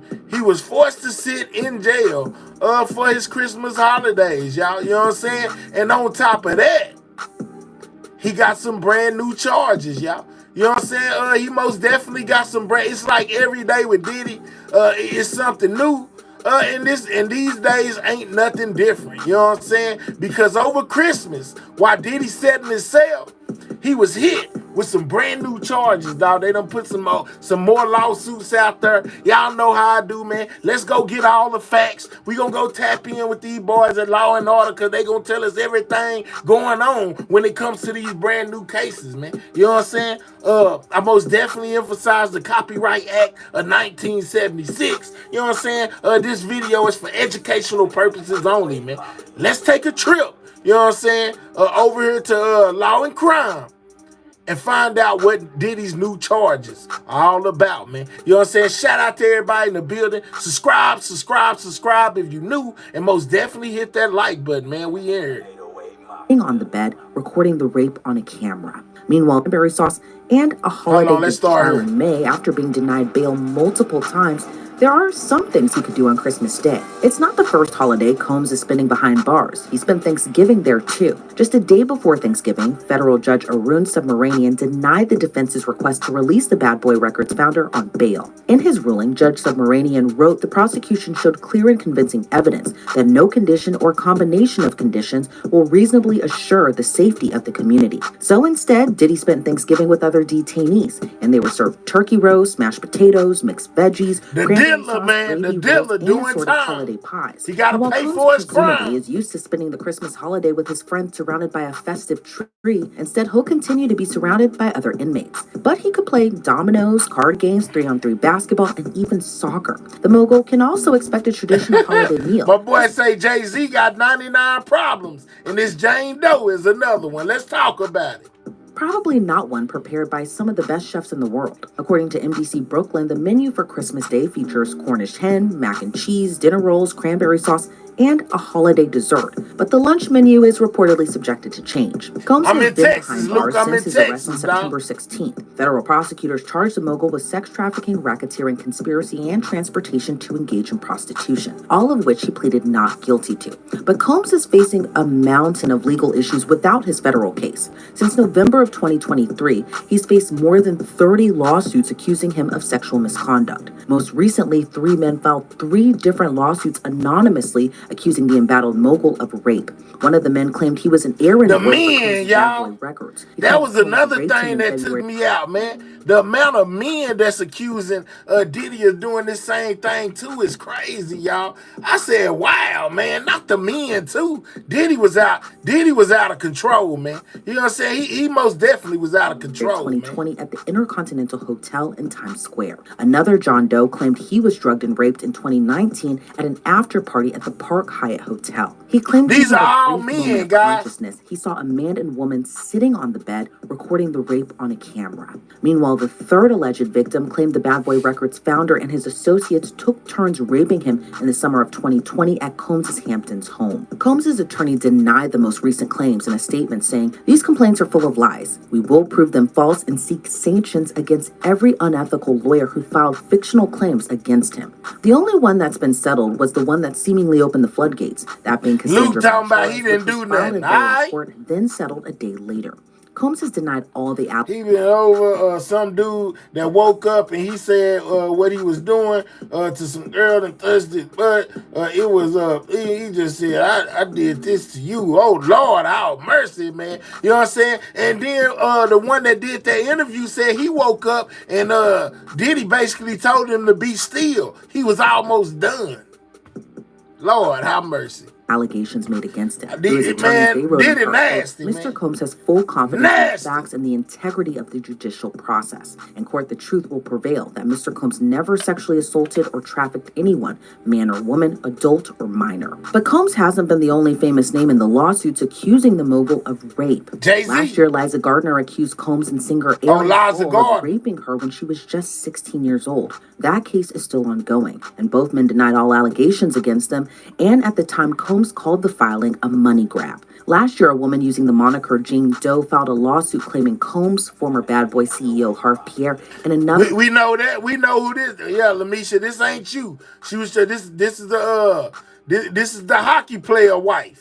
Unknown man sex trafficked and gang raped her when she was just 17 years old. Her identity remained anonymous for nearly a year until an amended complaint was filed naming the Jane Doe as Anna Kane, the wife of a former NHL player. Kane had to refile her lawsuit after a judge ruled that she had to do so in order for her lawsuit to continue.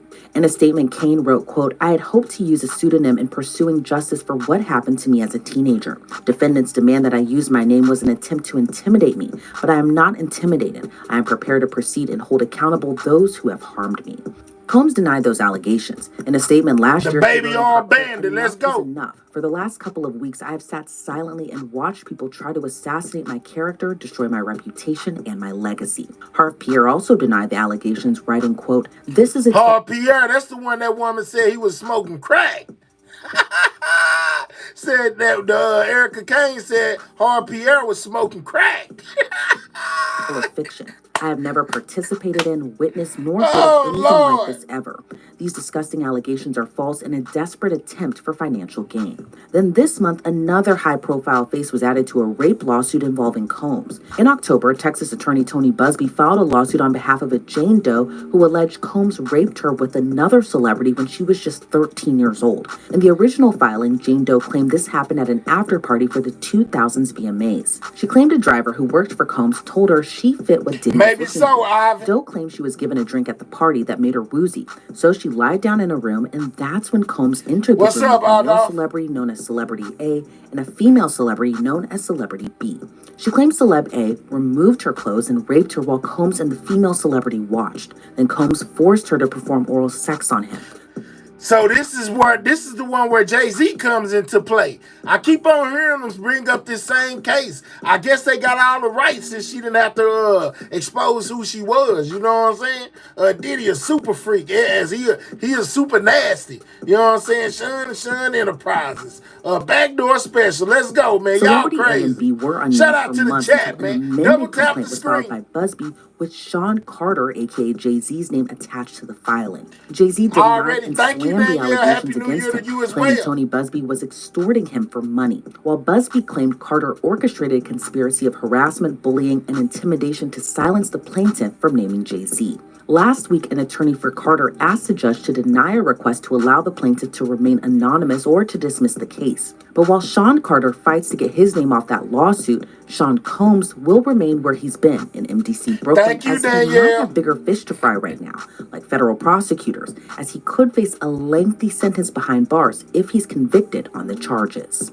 It's Diddy's first Thank you, Christmas Mark. behind Man, bars, shout which out is to everybody probably a that huge appreciate the adjustment channel, from how man. he's previously Subscribe spent the to it. holiday. Make Let's sure bring you on now pull up prison on me. consultant Justin Paperny. Justin, great to see you, and thank you so much for joining me today.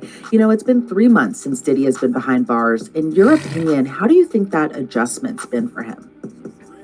It's incredibly difficult when people. What do you mean it's being rough? You go from being a billionaire, living in mansions and condos, you know what I'm saying, to get you a 4x4 cell that you can barely stretch out and lay down in. You know what I'm saying? It's been very hard. You got to deal with other inmates, you know what I'm saying? Some of them might want to take you out the game. Some of them trying to extort you out a little change. Some of them just want to beat you up just to get a name. So, yeah, I'm pretty sure Diddy and that thing stressed out. They said he got more gray hair than usual.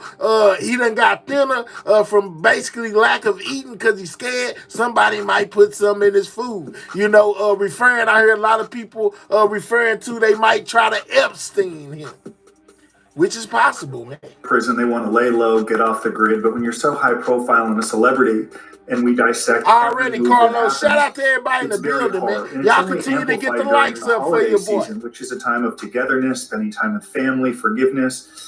Instead, he's isolated in this community, probably feeling a great deal of regret and pain. His family is enduring regret and pain. So it's always hard to be in prison, but it is heightened during the holiday season.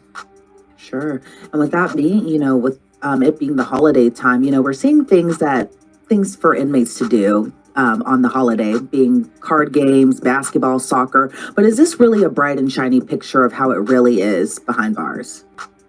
They'll do a few things. The prison will do a handful of things during the holiday season to remind you that it's the holiday season. Maybe some hot chocolate or a cookie or some donuts and candy.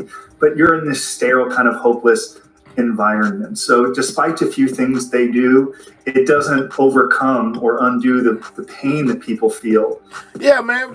People in jail men in jail don't care about no what they do for the holidays. If they give you a present, you know what I'm saying? If they give you some hot chocolate, you know, no, man, forget that. Yeah, they most definitely know they still in jail. You know what I'm saying? They most definitely know this ain't home. You know, but yeah, man. But look, you know what I'm saying? I don't want no hot chocolate. I don't want no turkey sandwich. I don't want no turkey slice. Yeah, can I get a woman for Christmas? How about that? You know what I'm saying? If I was in jail, y'all want to make me can I get a woman for Christmas? You know what I'm saying? And nothing but a bow, man. I'm just saying, man. While being in prison, just the psychological they don't care about no turkey and ham and then in jail, during the holiday season, separated from your family, it's devastating. And men want to see a woman when they locked up, man. It don't even matter if it can be my 600-pound life, just as long as it's a woman. You know what I'm saying? I'm just saying, man. With Diddy, he's not enjoying the basketball, as I understand it, the backgammon or the cards. He's enduring time in isolation because of the high-profile nature of his case. So, if anything, it's harder for him, and I presume. We may not hear this from his lawyers who maintain his innocence. I presume he's feeling some regret and probably wishing he could have done something. What's up? Only 1, 2, 3. But as we know in life, do-overs don't exist. Exactly. And I'm sure going from, you know, mega mansions to, you know, personalized chefs as well, too, I'm sure that can be a huge adjustment. And while the meal for Christmas Day kind of sounds appetizing, you have turkey roast, mashed potatoes, cranberry sauce, and all that food sounds good. But do you think the food is going to be as good as it sounds? Absolutely not. They cooking it in jail. Prison on a Christmas or Thanksgiving. And so it's a little better. I will tell you what will make it measurably harder for him is everything he did was big. So it wasn't just celebrating Christmas. He did it in the public eye, sharing these shared values of contribution, community, giving back. That was this mantra or image that he tried to create, and now standing for count in prison, isolated, Kiki. Separated from family. Kiki say, I feel no pity for Diddy. I hurt for all the victims, the children he hurt. All right. I've been to both jail and prison. If the inmates, police, or government want to coerce bad things to happen to Diddy, it's only a matter of time until it does. Bro, I put the Diddy CD in my CD changer. It was popping off my 09 Benz stereo. Got all messed up. I'm listening, can't sleep lately. Let's go, Summer Marie. You know what I'm saying? Shout out to y'all, man. Make sure y'all subscribing to the channel if you're new. Set your notification bell on to all, so that you don't miss Nail's show when I go live, man. Subscribe to the channel. Hit that like button. Keep the likes rising, man. We 400 deep. We need 400 on that like button. Everybody hit the like button. Community.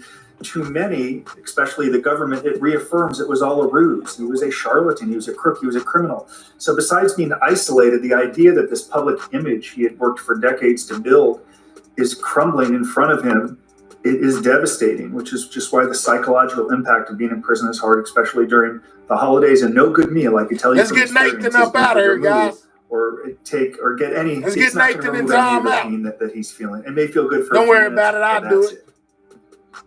And I've been in the courthouse a few times for Diddy's court hearing, and from what I've seen, he's been very slimmed down. He has lost a tremendous amount of weight from the videos that we had seen of him, even over the summer right before he was arrested. So he's slimmed down. He has grayed tremendously.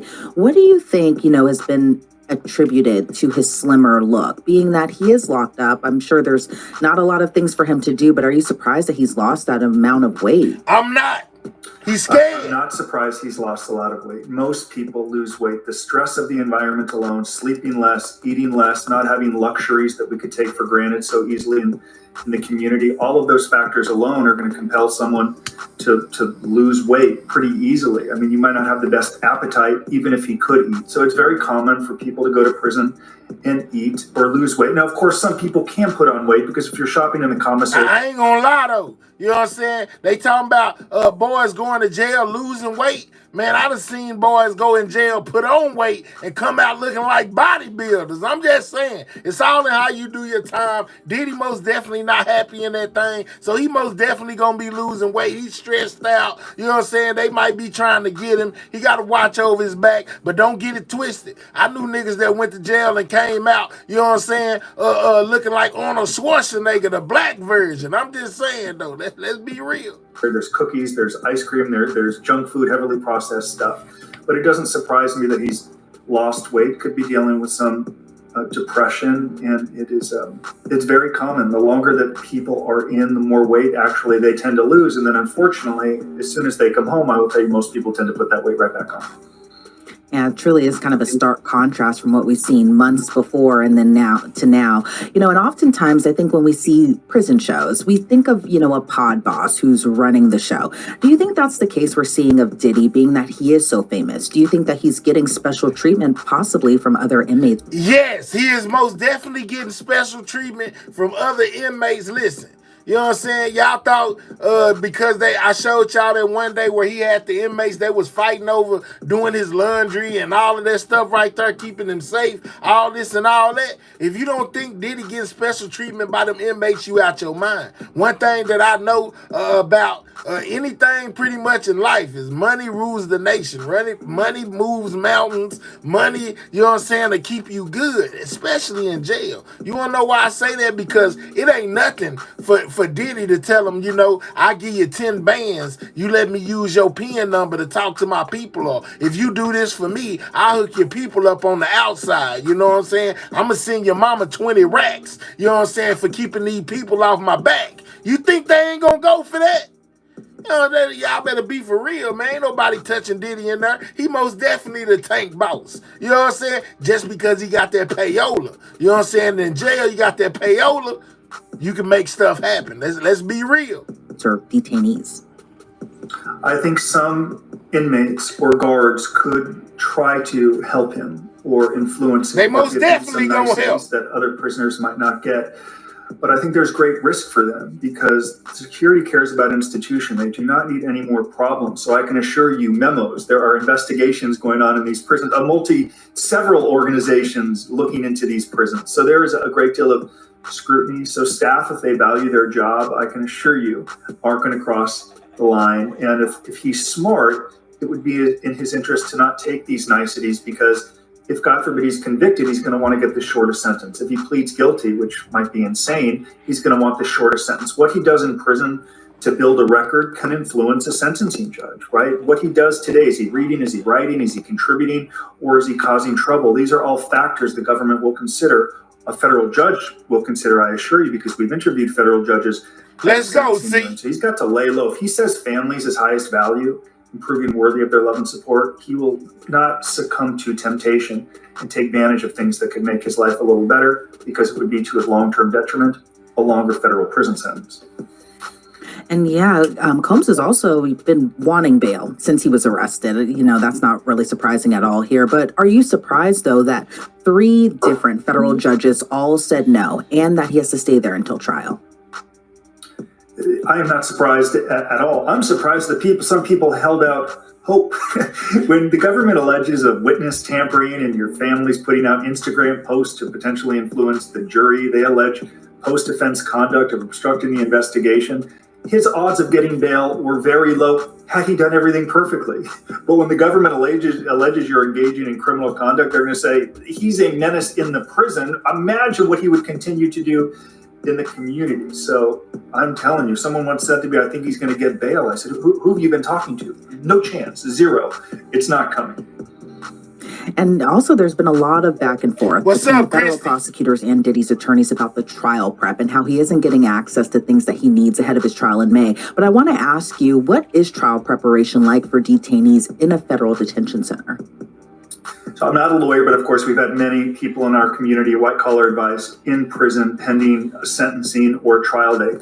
It's harder because you don't have access to the phone or email that you would Frank, like. let's talk about it. That mule, he most definitely is a snitch, dog. I'm with you. I've been saying that. About that before you obstructed justice, and that's why you're being held in custody. But you're able to visit with your lawyers on approved days. He'll be alone with his lawyers for hours at a time, going through trial prep, hundreds of files, but it's not 24 hours a day. And while he has legal paperwork and he's in a cell and he's preparing, it's different than immediately being able to pick up the phone and call the lawyer and say, let's do this. So it is really constrained inside of that environment, despite having multiple opportunities to visit with his lawyers and prepare for trial. It's harder. The government knows that it's harder. They will continue to use that as an excuse. If he loses, one of the excuses you can expect them to say is, it was harder for us to prepare for trial because he was in custody. This is something the government set up. They'll continue to play it wasn't our fault card. It always seems to be everybody else's fault. And the lawyers, I will tell you, have done a pretty good job of getting that message across. And some people accept it, and of course, some don't. Exactly. And, you know, I want to go back to something you had mentioned earlier in our discussion about the emotional and mental toll it's probably that being behind bars is probably taken on Combs right now. I want to go back to, you know, when I was in those court hearings and stuff like that, I noticed kind of this wave of confidence that Diddy kind of exudes when he enters the courtroom. And I thought that was particularly interesting in the sense that he has been behind bars for months now, likely didn't think that he would be in this position ever in his life. But what do you think he is trying to portray by appearing so jovial and confident when he's in these court hearings? Do you think it's just because he want to put on the outwardly look, you know, that he ain't concerned, that he good, you know, he ain't did nothing wrong, you know, you don't want to go in there looking all miserable, depressed, down, you know, then that make the other side feel like they won. So he putting on the best game face that he can put on. That's why he go in there cheerful, you know, feeling confident, you know, like they be saying about him, because he got to give off the impression that he ain't miserable in that thing, and that, you know, basically that he innocent. You know what I mean? A lot of eyes are on him, especially us as reporters.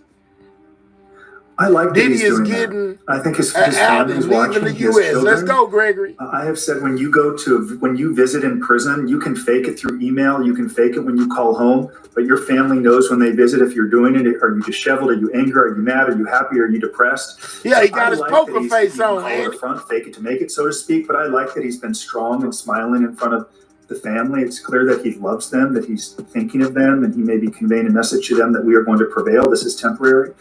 But despite all the criticism that's come his way, and I've thrown some of it myself, I like the confidence he's showing in front of his family. And I'm sure, if anything, it makes them feel better.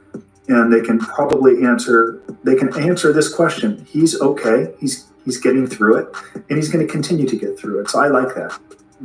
He's probably definitely putting on a brave face, especially for his youngest daughters, the twins, as well as his daughter's Chance. And then he has that 2-year-old daughter as well, too. Justin Paperny, I want to thank you so much for your insight into this. Before we sign you off, though, is there any type of advice you would share to Combs? It's never too late to begin making better decisions.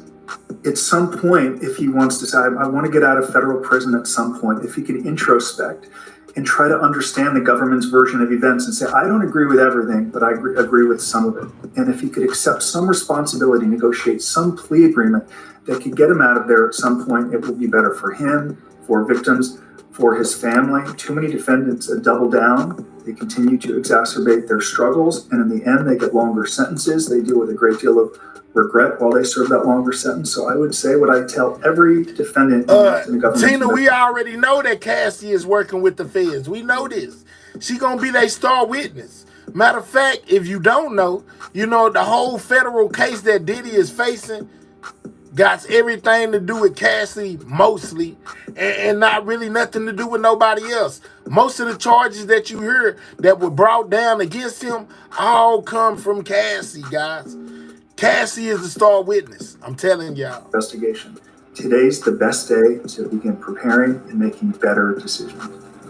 Right. Justin, again, thank you for the excellent insight and analysis. You know, so they ran us down through there of what Diddy situation was like while he was in jail, the things that he ate, you know, him putting on the poker face when he's going to court, you know, all that good stuff. You know, man, this Diddy thing just gets crazier and crazier by the day. There's always a new story, something that went on that he done did. You know, they most definitely keep bringing out these, they most definitely keep bringing out all these allegations, you know, against Diddy, man. Check this one out. All right, it says, Diddy sued by ex-employer who claims that Mogul pursued him into having ex with a woman and forced him to set up a cleanup after the wild ex parties, y'all. You know what I'm saying? So that's one of those new lawsuits that I was telling y'all. Let me see if I can find the one with this lady at the radio station, because I most definitely showed y'all that interview she had going on News Nation,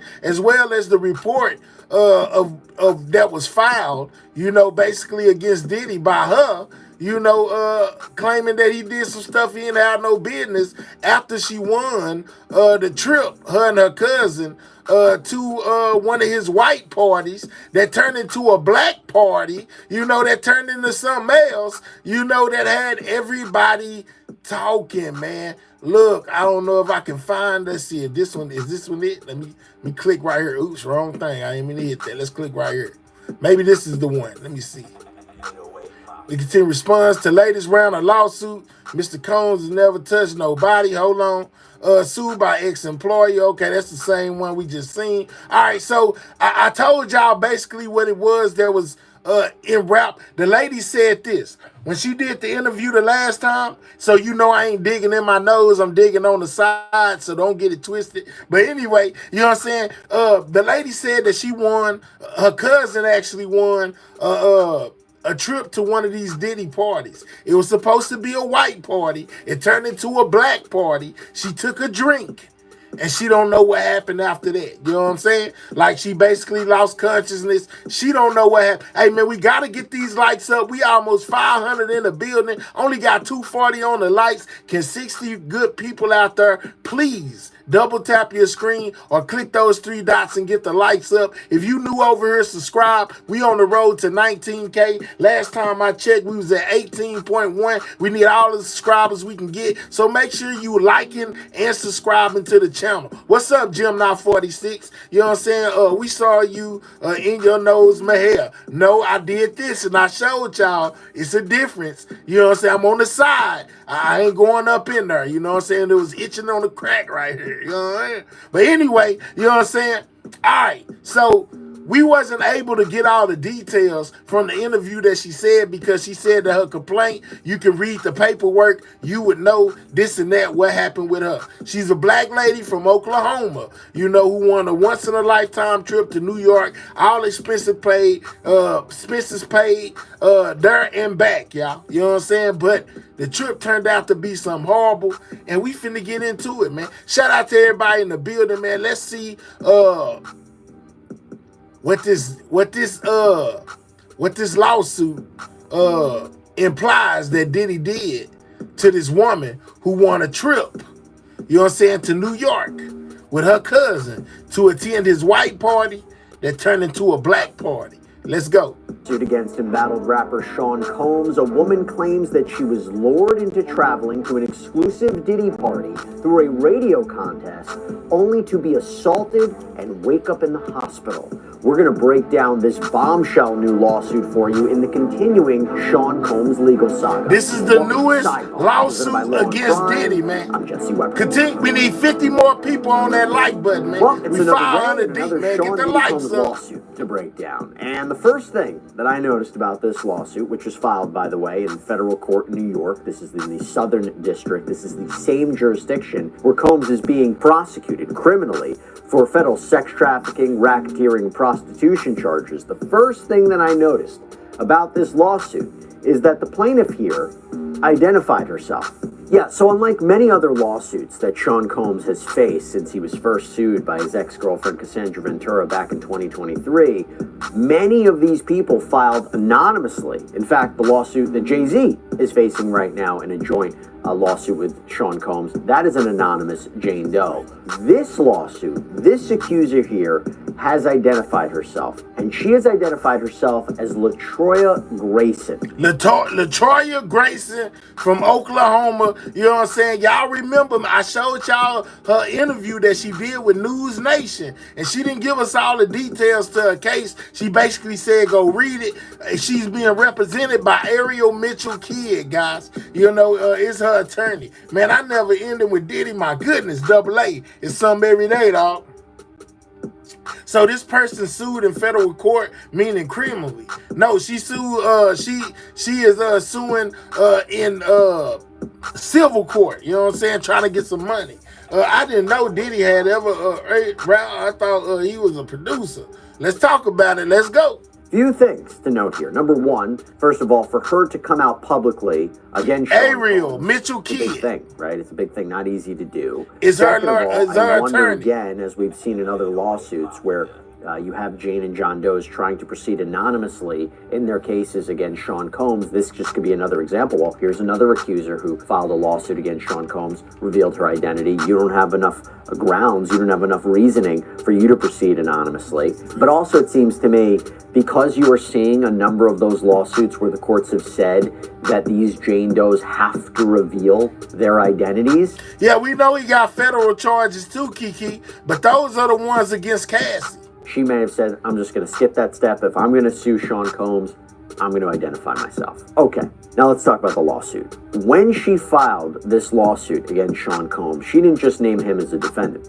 She also named Bad Boy Entertainment, Atlantic Records, Mike Savis, who is described she sued everybody of Atlantic, Delta Airlines, an Oklahoma radio station called K-Jams 105.3 FM, the Roger Smith Hotel in New York, and others. And I will explain how they are all put together in this complaint. Now, the first part of this complaint kind of sets the stage, the timeline. It talks about Cassandra Ventura's lawsuit, talks about how other lawsuits came out after she filed hers, all against Sean Combs, talks about his arrest, his denial of bond, and then it says this. Plaintiff now alleges she too is one of many victims of defendants Combs and the other defendants named herein. Plaintiff can support her allegations and has suffered extreme emotional distress impacting nearly every aspect of plaintiff's life and personal relationships. given all the brave individuals who have come. Hey, look, y'all, I know y'all hate to hit the like button. Can y'all please get the likes to 300, man? That's the goal for the night. We need 300 on the board, man. 40 more people. Click those three dots. Hit that thumbs up for your boy. It don't cost you $1. It's free. You know what I'm saying? It's just hitting the like button helps out the channel, man. So if you one of the people that's engaging in the content, you like what you're seeing, you want other people to see it too, hit the like button, man. Lord have mercy. Forward against it's free. Defending Combs, plaintiff is also doing the same. So who is Latroya Grayson? Well, apparently she is a resident of Oklahoma who says that when she was 23 years old back in 2006, she was assaulted. So according to her, back in 2006, that is when Kate... Hey, that must be her on them pictures. Remember, they said she had photographic proof of going to this party. So these pictures that they showing y'all must be that same lady that did that interview at like 23 years old, guys. Radio station began promoting a contest that was sponsored by Sean Combs, Bad Boy Entertainment, and Atlantic and Delta.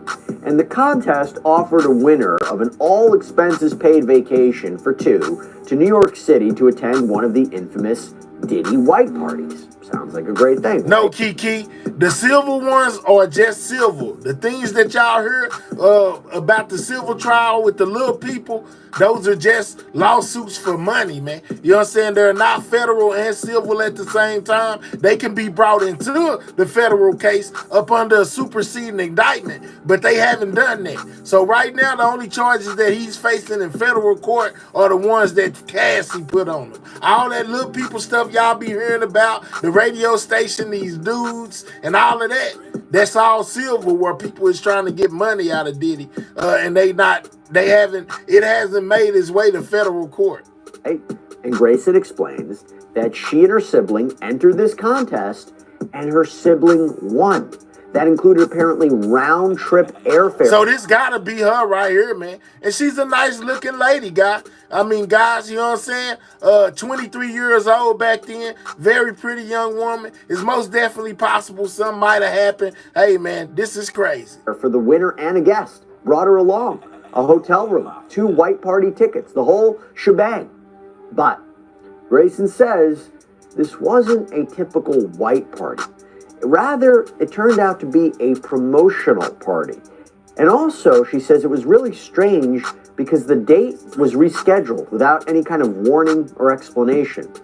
And it was also changed from a white party to a black party. So, okay, so now... Where we at? Hold on. You know what I'm saying? Make sure you subscribing to the channel, man. You know what I'm saying? We most definitely on the road to 19K. We done had all these people come through. I know all of y'all not subscribed, man. Subscribe to the channel. Press that button above my head that says subscribe. Subscribe to the channel, man. We on the road to 19K. Every subscriber count, man. Make sure y'all subscribing to the channel, man, for real. You're seeing kind of difference in how it was being marketed to what the actual gift or prize was. Now, throughout this complaint are photographs, and one of the photographs is what purports to be a letter from Atlantic with instructions on how to attend the party, and also photographs of what appear to be the plane tickets. So Grayson says she and her sibling, they go to New York City, which, by the way, neither she... Same girl, there she go again. Photographic proof. She's standing by the limo right here, man. You know what I'm saying? So her story most definitely could have happened. We need 25 more people on that like, man. Click the 3 dots, hit the thumbs up. Nor her sibling had ever been to before. What's up, Bunny? They check into the Roger Smith Hotel, and embedded in the complaint is what appears Shout to be out to the Austin, Texas, Austin sector, man. Waco in the building, man. Shout out to show you. That all of this happened. From there, she claims that she was picked up in this transportation van that was arranged by the man I mentioned before, Mike Savis from Atlantic. And by the way, from Delta to Roger Smith to Savis, you can see how all of these different defendants, their roles in what is allegedly about to happen. And aside from the heinous accusations in these Diddy lawsuits, as a lawyer, as a legal analyst, I gotta say, there is really impressive lawyering going on in these filings. And whenever I think of that, how could I not mention another great set of attorneys? Our partner, you get it. You want to promote? We ain't trying to promote. Let's go. Grayson says in this van were all the other contest winners from other cities. She says when they arrived at this party, Not everybody She's was let super in. pretty too, no, y'all. they were judged based on their attractiveness. Only the attractive people would be let into this party. And that is important because she claims she was let into the party, her sibling was not. Essentially meaning she was alone. Whoa, hold on. Now check this out. She didn't even win the contest, but she was allowed into the party. And the person who won the party, the contest that got to go to the party, they ain't even let her in. You know what I'm saying? Said only pretty people can get in. And since she was pretty, they let her in, but let the actual contest winner didn't even get to go into the party. Wow. Wow, y'all, that's wild. That's wild. She had won this contest, took the trip, went to the party. Embedded in this complaint are what appears to be photos that she took with celebrities at the She's taking pictures with the celebrities at the party, y'all. The party, including rappers Babs and Bone Crusher. And there you go. There go them pictures, Andy. Bone Crusher in the building. Directly from the complaint. Well, at the party, there was no bar for partygoers to get drinks. Instead, pre-made drinks were being circulated throughout the party by waitresses. After less than 2 pre-made drinks provided by the waitresses, plaintiff began to feel sick and tried to go to the restroom. By the way, this echoes what we have seen before with other allegations of Sean Combs. The allegation that he had sexually assaulted a 13-year-old girl, by the way, back in 2000 at a VMA's after party. I believe in that complaint, it was that she had just taken a drink that was being offered and all of a sudden began to get sick. Moving on. The next memory plaintiff has is a waking at St. Vincent's Medical Center of New York. So listen, y'all. She took less than 2 drinks. Started feeling woozy. When she woke up, she was in the hospital, guys. She was in the hospital. Now it gets stranger from here, right? You know what I'm saying? It gets stranger from here because she woke up in the hospital. They did a check on her, but it wasn't like a touching kit. Y'all know they start with the R word and then you put key at the end. But a kit at the end. But I just say the R kit. You know what I'm saying? They didn't run one of those at first because it was only after she got back home that she started feeling weird in her private areas. I don't know. It's crazy. You know what I'm saying? So took a drink, passed out, woke up in the hospital. You know what I'm saying? Didn't get the R kit, you know, but got home in a couple of days later or whatever. This story is crazy. Let me let y'all listen to it, man. Hit that like button, man. We 20 away from 300. You know what I'm saying? Double tap that screen. Subscribe if you new, man. So keep on subscribing. Photographs of the statement of account from that medical center and a hospital ID band, again, appear to be embedded. Subscribe, y'all. It goes on. Plaintiff has no memory or no recollection on how she ended up at the hospital. When plaintiff regained consciousness at the hospital, she noticed her shirt was ripped, her underwear was missing, she was not wearing any shoes, and the money she had traveled with was stolen. The only money plaintiff had remaining. Now listen, they said that Diddy and them allegedly even stole her money out her pocket. And the only money she had left out of whatever money she brought was $20. The rest of it was missing, man. I don't know. What do wealthy people that already got money need to steal your money for? But anyway. It was a $20 bill. Plaintiff was admitted to the St. Vincent's Hospital, treated, and released. And she explains that when she was released, she was a tourist. She'd never been to New York City before. There were no smartphones, so she really couldn't figure out how to get back to her hotel. She claimed she had to hail a taxi and use the only money she had left, the $20 bill, to get her back. The complaint goes on. When plaintiff returned to her hotel, she called a friend and explained she was not sure what happened to her. But plaintiff believed she was drugged, assaulted, robbed, with no memory of how she arrived at the hospital, as her last memory was being at Diddy's black party. It's gonna be hard to prove, guys. She didn't even get the R kit. You know what I'm saying? She was treated for whatever she came in there, you know, she was treated and released. She was treated and released, and then got home and started feeling like I said, pains in her private area, which led her to believe that she had been assaulted. And then she claims she ends up flying back home. But then, this is where things take yet another turn. The complaint reads, the day after plaintiff returned home from New York, she received a call from a New York area code with an anonymous female caller. The anonymous female caller asked to speak to plaintiff. The anonymous female caller then threatened plaintiff, telling her that any attempts to pursue anything about plaintiff's assault would be futile because defendant Combs was a celebrity and that plaintiff would just be wasting her time. Plaintiff was confused and scared as she did not know what happened to her. Plaintiff, hearing from this anonymous female caller, was further jarring and traumatizing as plaintiff learned that not only was she viciously assaulted, leading to her waking up at the hospital, but that defendant Combs was involved, and plaintiff would be unable to seek justice for her injuries because of defendant Combs' celebrity status. And then it goes on to say, for approximately a week after she had returned home, she felt this constant pain in her private area, and it's pain that she believed was from rough sexual intercourse. Told y'all. She says she has no She said the pain that she felt, they said weeks later, the pain that she felt, she believes it was from rough, you know what I'm saying, horizontal poker. My thing is, why it takes so long to start hurting? If they did you like that, I'm not a woman, so I don't know. Don't get it twisted. I'm just saying. Why would it take a week or 2 weeks for you to start feeling the pain in your private area? Ladies in the chat, let me know. Was it? No, it wasn't. You know what I'm saying, Andy? It wasn't one of them. It just said that the dude just said she didn't start feeling the pain until a week, 2 weeks later. I'm trying to see, ain't that something that y'all would experience immediately? Like when she woke up in the hospital, you know, it would have been hurting. Oh man, there's something wrong. Oh, I feel, you know what I'm saying, like this and like that. Why did it take 2 weeks or a week before she started feeling pain in her private area? Once again, I'm not a doctor. I'm not a woman. I'm a man. I'm just asking the question to the ladies out there. Feel free to let me know what kind of thing could go on, you know, to make you not feel it for a week.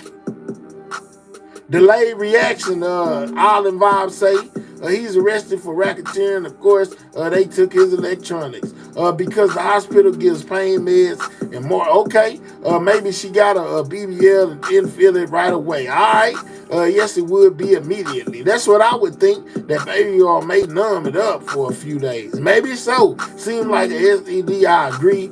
Block say right. Drugs can make you numb. Didn't they say a couple of days? No, they said weeks.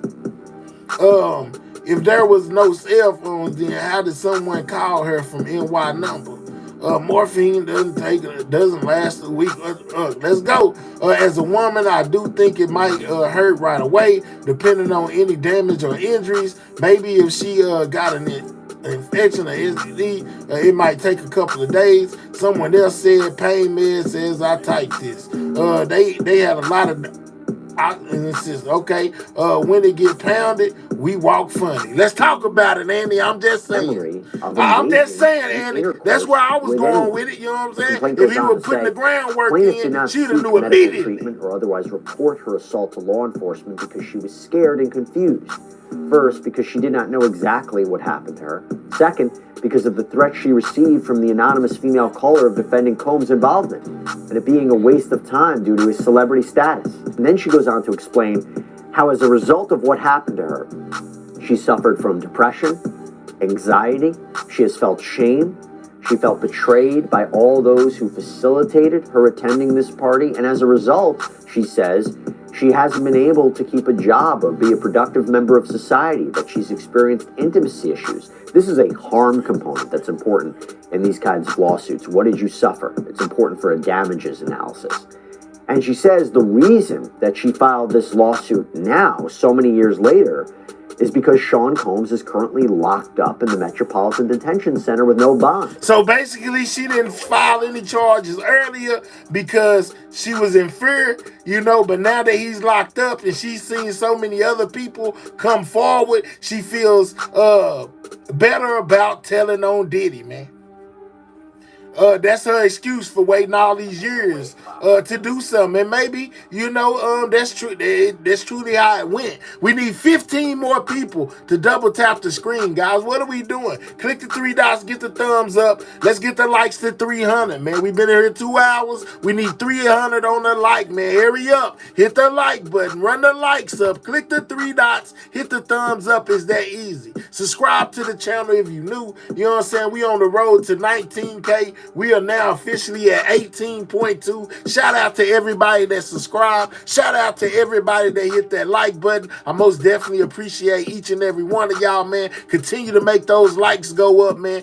Continue to make that subscribe count go up. Yeah, man, we talking about Diddy and his brand new charges that he has at the hands of a lady who says her cousin won a radio trip to go see Diddy at a white party. He turned it into a black party, said only the pretty girls get in. The cousin of the girl who won wound up getting in the party, and the woman who won had to stay outside.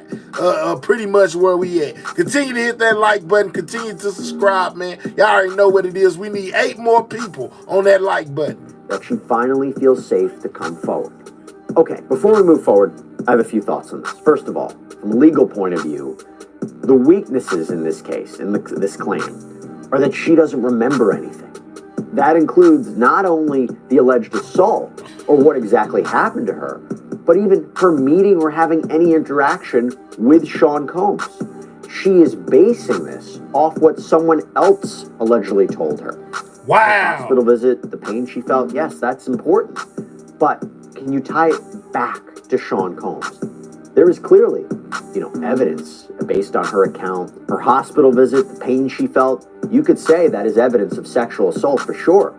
But again, can she prove that it was directly tied back to Combs, that he did this? And look, of course, episodes like this are very common in assault cases where the victim or alleged victims, they don't remember anything, particularly if they've been drugged. But in a court of law, that could be an issue.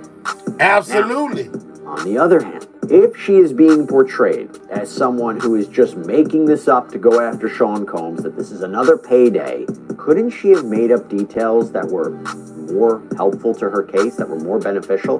Couldn't she say, yeah, I remember Combs came into the room, he did this, he did that? No.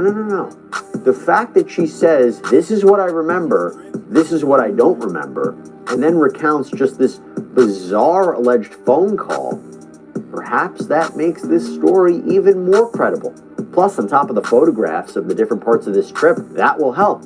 She also explains this is why I never came forward earlier, as why a lot of people didn't come forward earlier. It took something for him being locked up in a detention center for me to feel comfortable about coming forward. Also, from a legal point of view, it may become an issue to tie all of the negative things that have happened to her in her life to this alleged assault. Could be an issue, something that I think the defense would explore if this goes to trial. Now, let me go into what the causes of action or claims are in this complaint, what she's suing for. How you got a case if you don't remember? They just allowed aside from the fact that Sean Combs is being criminally charged with racketeering conspiracy, we haven't seen one of these in a lawsuit against Diddy in a while. I remember that Sean Combs' former producer, Rodney Little Rod Jones, he filed under a RICO claim in his cause of action. He claims that he was sex trafficked and assaulted by Sean Combs. So this is an interesting cause of action. And racketeering is about a criminal enterprise or series of illegal activity. And as she lays out in this complaint, one category is dealing in obscene matter. Now here, Grayson says that all the defendants are 100% liable for what Combs allegedly did to her, that they financially benefited from Combs, that they provided him with the resources he needed to do this, and they didn't investigate or monitor him. The complaint reads, the support provided by the RICO orchestrators to defendant Combs was a lifeline that spearheaded and maintained the defendant Combs' depraved actions. Upon information and belief, the... Say, man, come on, man, what we doing? We need 3 more on that like button, man. 3 more on the like button. Let's get the likes up, man. Let's take a second to get the likes up. Y'all tripping, man. Double tap the screen or click those 3 dots, man. Let's get the likes up.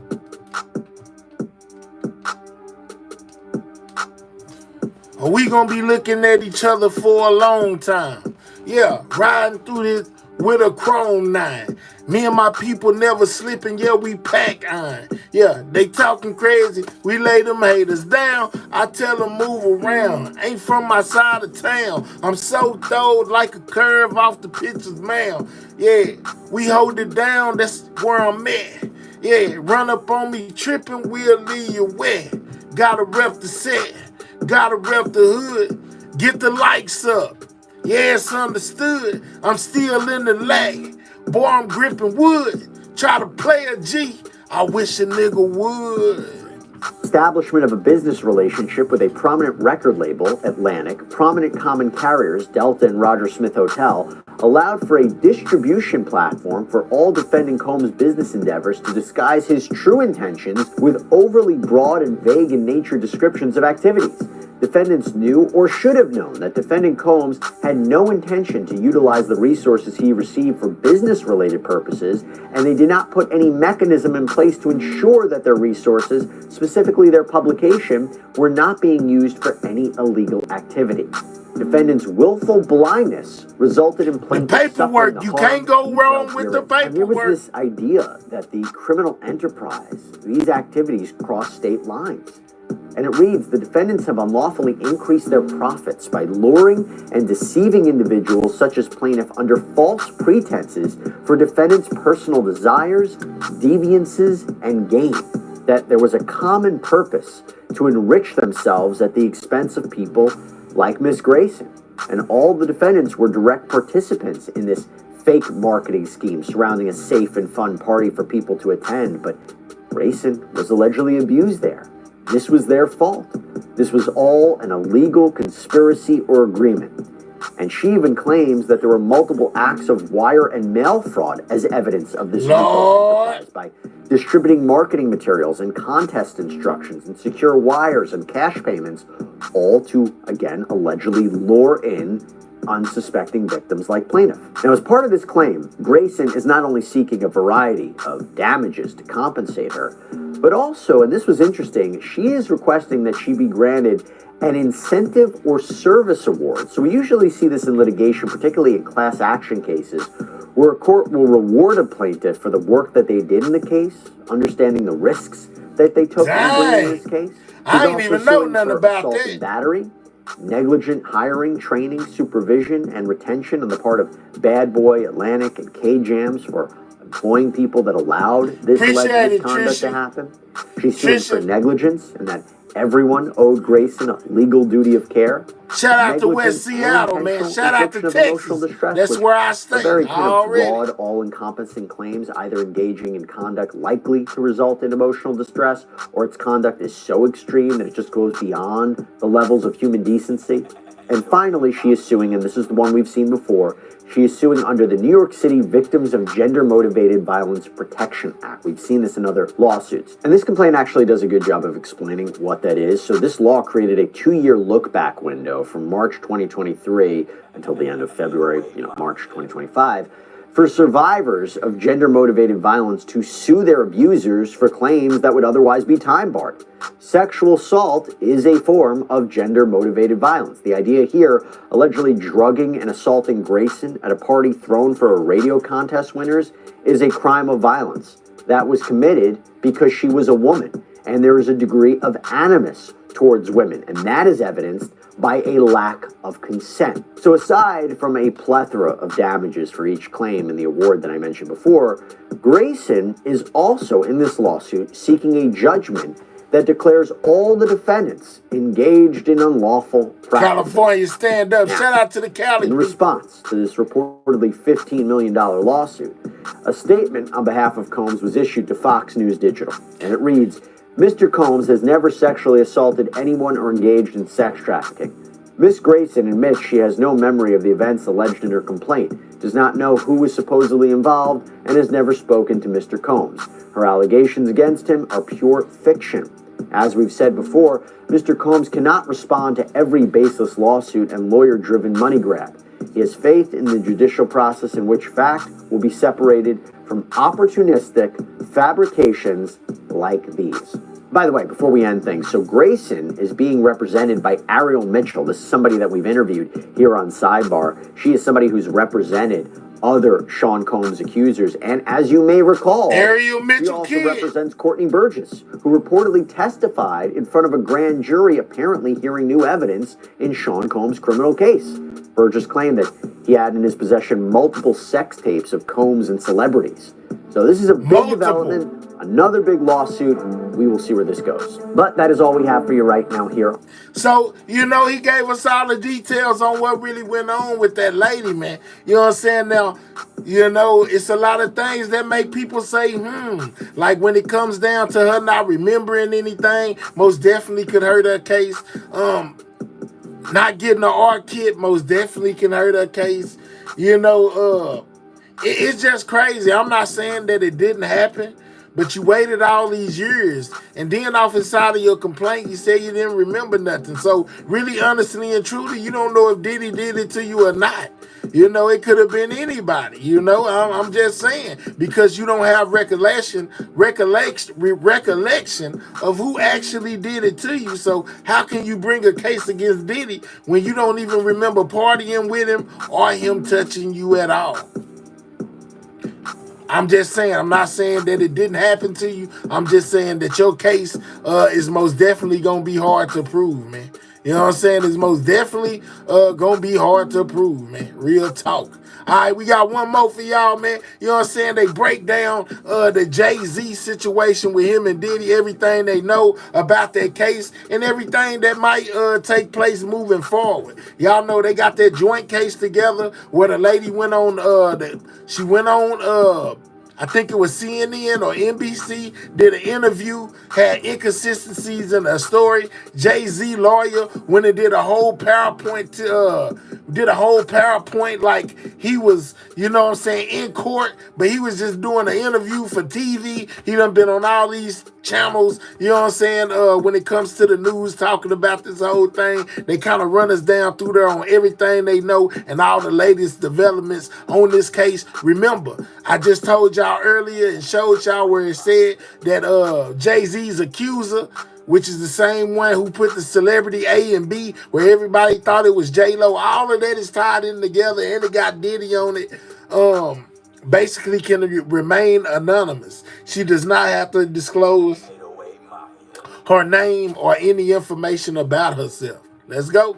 Rape lawsuit against him. That Texas attorney, Tony Busby, has just fired back. He is Holmes, by the way, break it down. Between Jay-Z and the attorney representing a woman who claims that the rapper raped her when she was just 13 years old, this has intensified once again. Now, if you've been following this saga, particularly here on Sidebar, you know that every week there's like another back and forth between both sides here. And as it currently stands, we have this anonymous accuser who says that Jay-Z, Sean Carter, and Sean Diddy Combs raped her at a VMA's after party back in 2000. Again, remember, celebrity A, B, and C. It was originally remember, they originally filed it as Diddy. You know what I'm saying? Then they added Jay.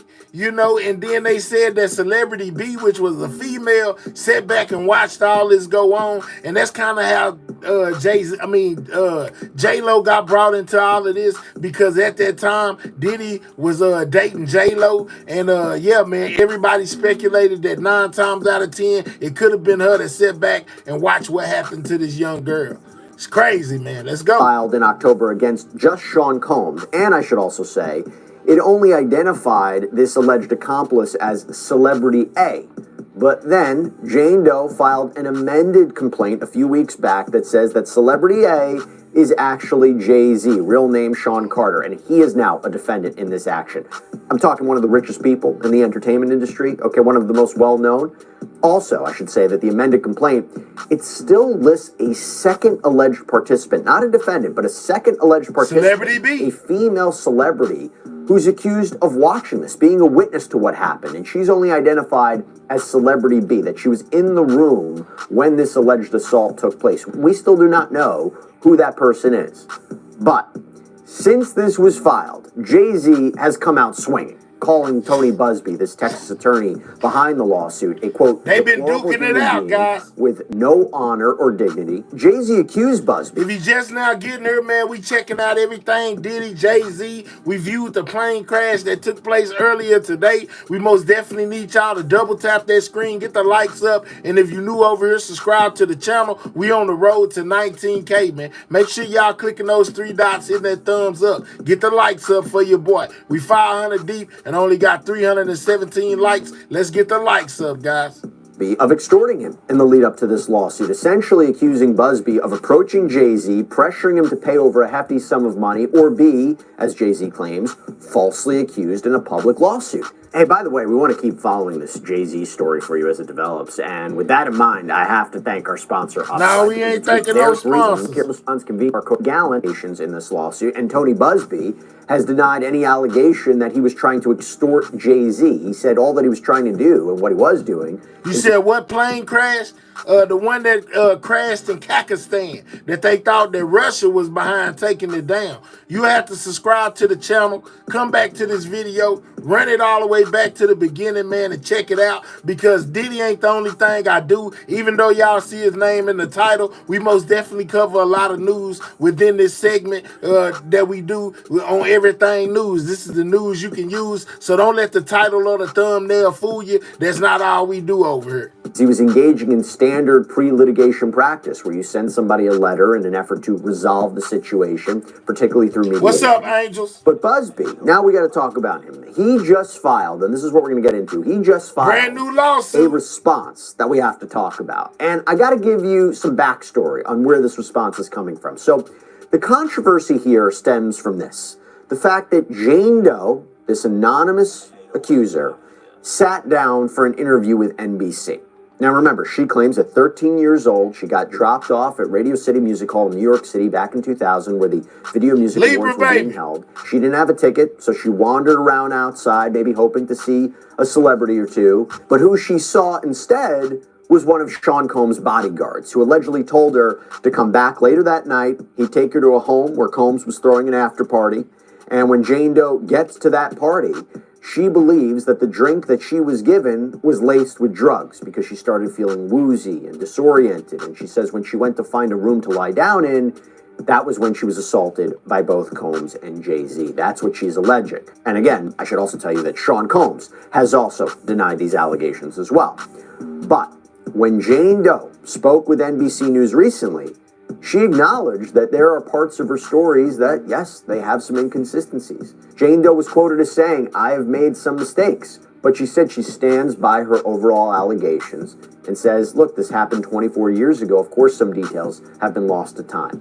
But here are some of the issues. Jane Doe says that after the alleged rapes, she was able to run away from the home, find this gas station where she was allowed to use the phone. She said she had called her dad to come pick her up. Problem there is her father told NBC News he didn't remember that, and that if he had come to pick her up, it would have been a 5-hour drive. On top of that, he apparently told NBC News that he never even heard of this alleged attack on his daughter until the reporters came asking questions. A lot of Jane Doe also inconsistencies, claims guys. that she spoke to or saw Benji Madden at this VMA's after party. He, of course, is the lead guitarist for the rock band Good Charlotte. His representatives, though, told NBC. All right, so Tori says, when it sounds like it's crazy, several people were telling us, yet we didn't trust them. This girl sure had a lot of motion at 13. Chad T, let's talk about it. Too much motion. Man, listen, drove 5 hours and dropped off. She had way too much motion at 13 years old, man. You know what I'm saying? That's why people was like, where the parents at? Who got somebody that can just come pick them up and drop them off 5 hours away and then don't have no way to get back? The whole story threw me off. News that he was in the Midwest on tour at the time. So with that coming out, Alex Spiro, who's Jay-Z's high-powered attorney, sent a letter to the judge calling the allegations a sham. Quote, she claims the assault took place at an after party at Mr. Combs' home, but photos that night show Mr. Combs and Mr. Carter at Lotus nightclub for the after party. When pressed, the plaintiff admitted she was guessing about key details, including the time. Libra baby say, well, look at King. She admits she has no single right. corroborating witness over the last 24 years. I talked about this before in a prior sidebar.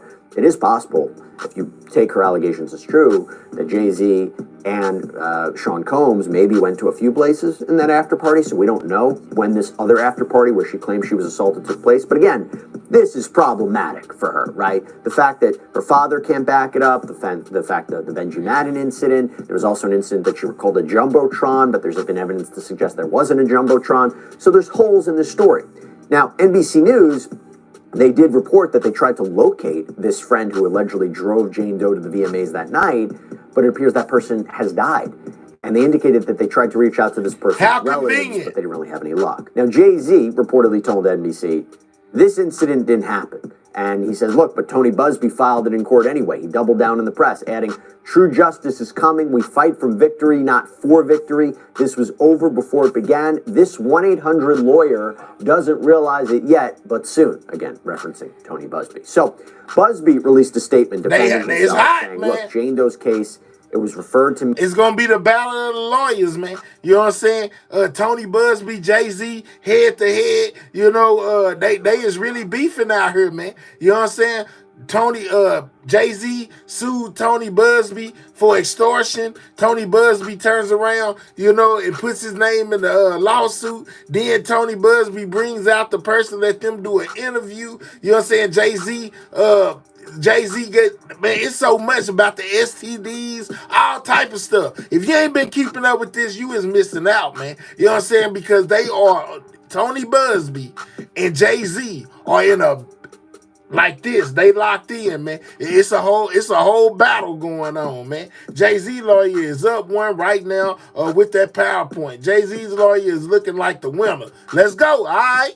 Me by another firm. Her story had allegedly already been vetted. His statement read, our client remains fiercely adamant that what she has stated is true to the best of her memory. We will continue to vet her claims and collect corroborating data to the extent it exists because we have interrogated her intensely. She has even agreed to submit to a polygraph. I've never had a client suggest that before.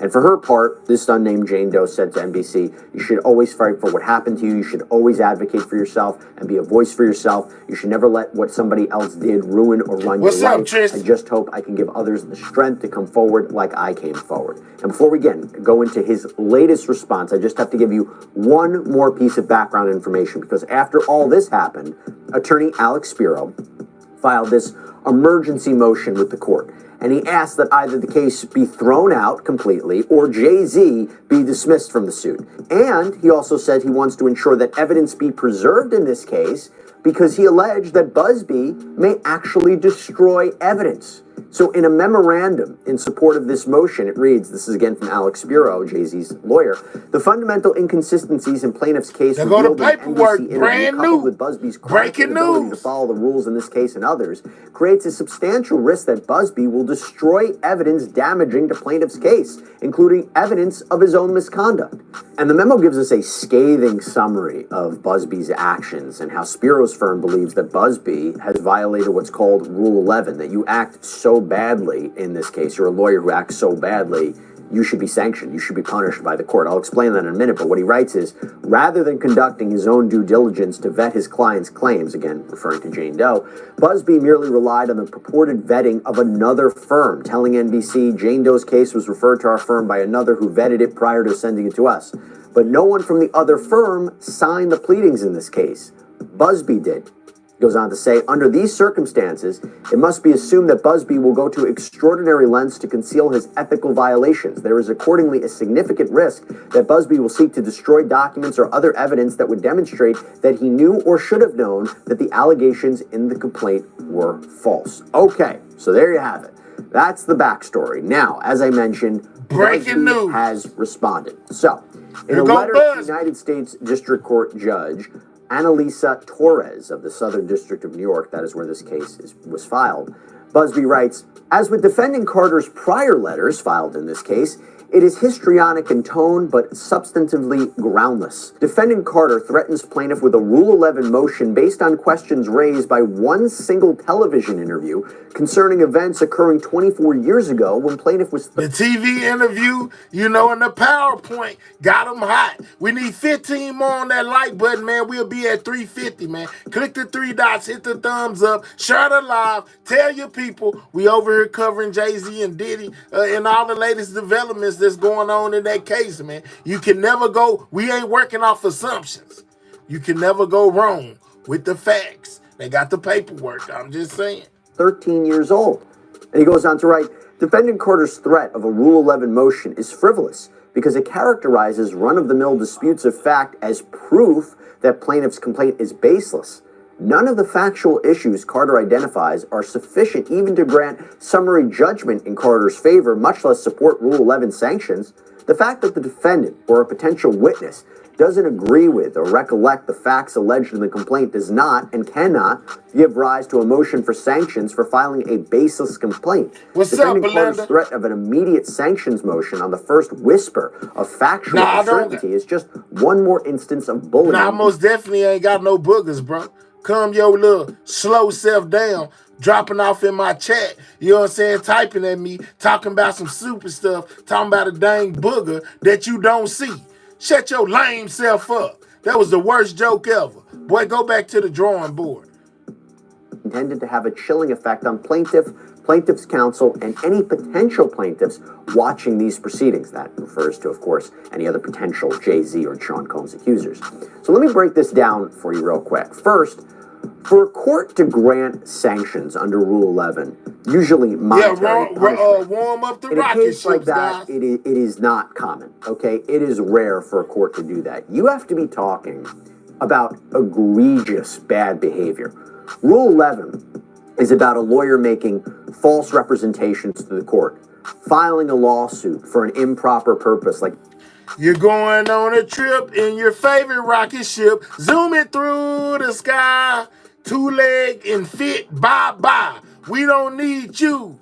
Hater, bye-bye, go. Let's get him right up out of here, you know what I'm saying, talking about some OG bend over. Man, listen, dog, you know what I'm saying, you go bend over, you know what I'm saying, over a cliff and slip down to the bottom of it. Don't you never come over here talking, making up no lame jokes, saying no lame stuff. You know what I'm saying, that's why you got up out of here the fastest. Pick you any rocket in the chat. The ticket is free. We're going to take you to Pluto. When you make an orbit around there, send me a postcard, dog. It's a one-way trip, though. You should never return.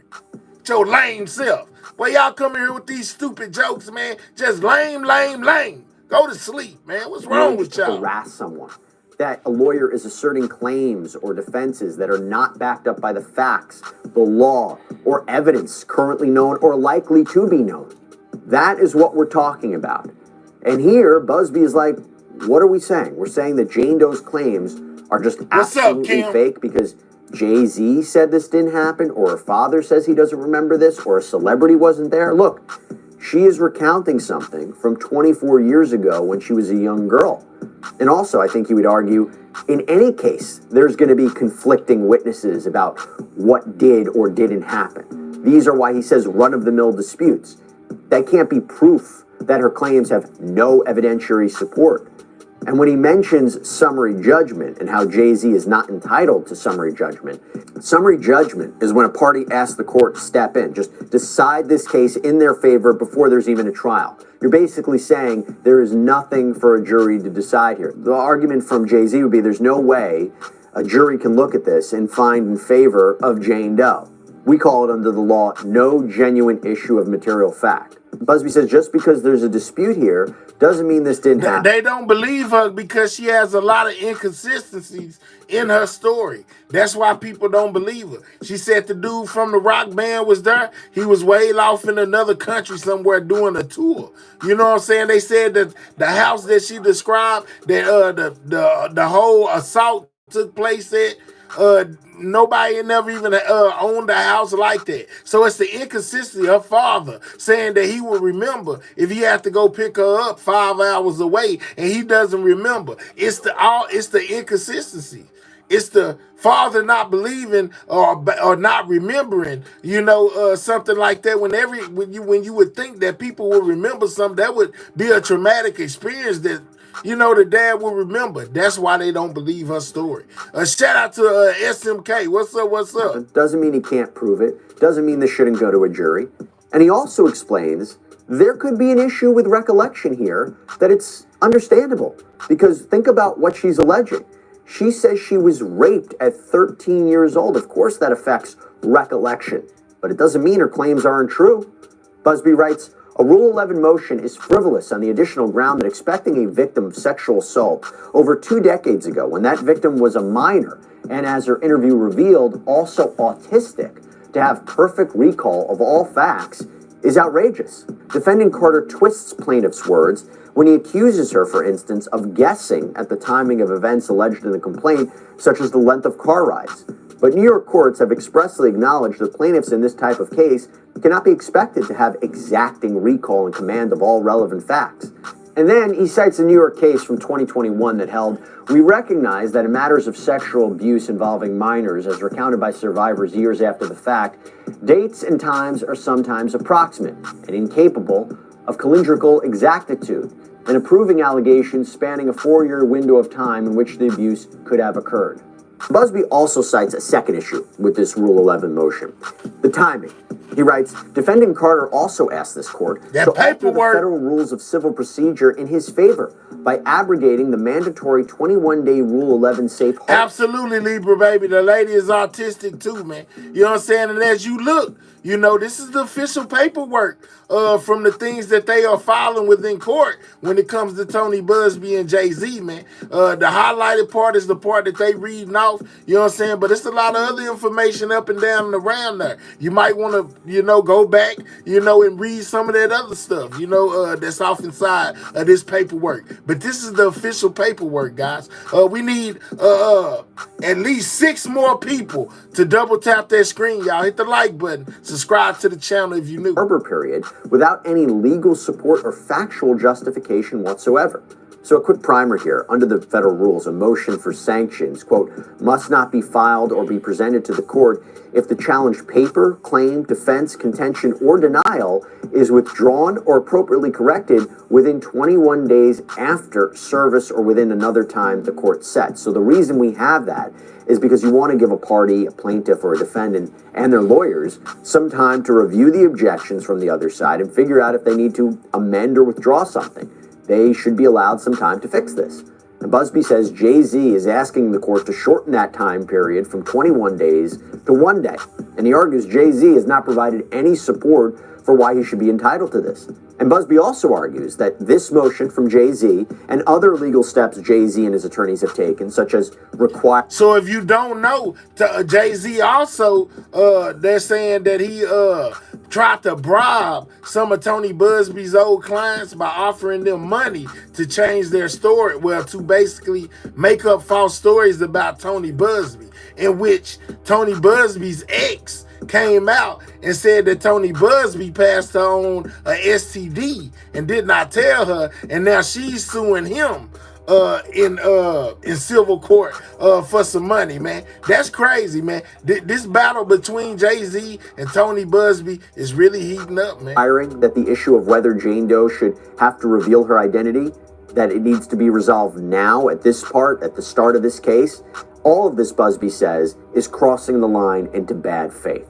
And from there, Busby goes more on the attack. He writes, moreover, outside of the courtroom, Mr. Carter has employed tactics of intimidation and harassment, even more extreme, tortious, and quite possibly illegal. My firm recently filed a lawsuit in Harris County, Texas, that details how Mr. Carter's company, Rock Nation, and his counsel have bribed my clients to file lawsuits against my firm. Having an STD has nothing to do with the Jay-Z case, but it has everything to do with his ex filing a case against him, saying that basically like he tried to silence her from going to the police by saying that he would exchange her silence for legal help or whatever. You know what I'm saying? Just showing that Tony Busby ain't a trustworthy person, basically. I guess is what they trying to get out of that. But she trying to get some money out of it because she is most definitely suing him in the court of law behind him doing that. Threatened former clients, impersonated state officials, and engaged in other behavior far beyond the pale of acceptable conduct. Their tactics won't work, and they will be addressed in more detail in connection with the plaintiff's briefing on plaintiff's anonymity. So they haven't decided that issue about whether or not... Let's go. Everything to do with his character. Let's go, Chiz. But what he's alleging here, and what this is in relation to, is something that we talked about on a previous sidebar. How Busby's firm did file a lawsuit claiming that Rock Nation paid people to impersonate officials, use fake badges, offer money to people who agreed, essentially the argument is, to file lawsuits against Busby's law firm. For example, the lawsuit states one such target of defendant's solicitation was plaintiff Gerardo Garcia. He was injured in a Jones Act lawsuit and hired the Busby law firm to represent him. His case was settled in 2020. He was happy with the resolution of his case and had no complaints with the Busby law firm. Nearly 5 years later, after his case had been resolved, not seeking to hire a lawyer or file a lawsuit, Mr. Garcia was contacted out of the blue by two investigators. This contact was an illegal solicitation and was made on behalf of and as part of a conspiracy involving defendants. According to Garcia, two investigators came to his home and flashed some sort of badge at him, stating that they were from the state. They asked him about his 2020 settlement, wanting to know if he was happy with the result and asking to see the paperwork. They allegedly said they could get him in touch with a private lawyer who could sue the Busby firm and get him a lot of money. So again, that's what he's referencing in his letter. And going back to this letter from Tony Busby, he writes the court, like Mr. Combs, Mr. Carter is rich, famous, and powerful. Mr. Carter will exert all the pressure he can to intimidate and harass plaintiff, me, or anyone else. The chilling effect of these efforts is substantial, as is the potential chilling effect of a Rule 11 motion being brought in these circumstances. And finally, he also addresses in this letter one more thing. He addresses Jay-Z's legal team's claim that Tony Busby is not licensed to practice law in this New York court, and that he never sought admission, and that he neither sought admission to practice on a temporary basis for the case. We call that pro hoc vice. And they say, despite that, Tony Busby has been signing papers in this case nonetheless. Well, Busby has a response to that. He writes in this letter that Jay-Z's December 13th letter includes a substantial amount of defamatory suggestions about me, including that I am somehow attempting to circumvent the authority of this court to enforce Rule 11 against me. That is nonsense. I am a member of the State Bar of New York and am admitted to the Eastern District of New York. I intend to apply for reciprocal admission to the Southern District. The fact that I have signed pleadings and letters filed in this court does not reflect any attempt by me to evade responsibility for anything. To the contrary, I have signed those pleadings and papers because I am lead counsel. I'm back. I had to give me something to drink, man. You know what I'm saying? I most definitely had to give me something to drink real quick. But I'm back, man. You know, so we getting the full,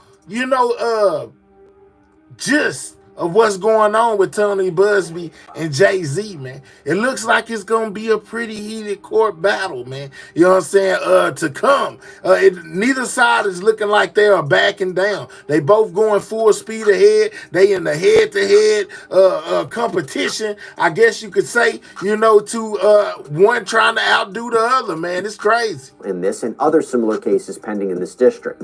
Now, here, look, in the end, this is my analysis.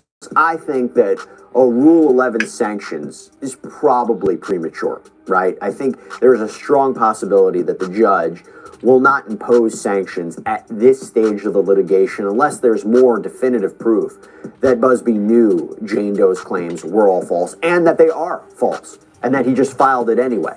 I think there needs to be a bit more explored here. I think there's an argument to be made that, look, I mean, of course, there's a difference between what a plaintiff and a defendant say happened, and of course, there's going to be competing witnesses, but again, let's see where that goes.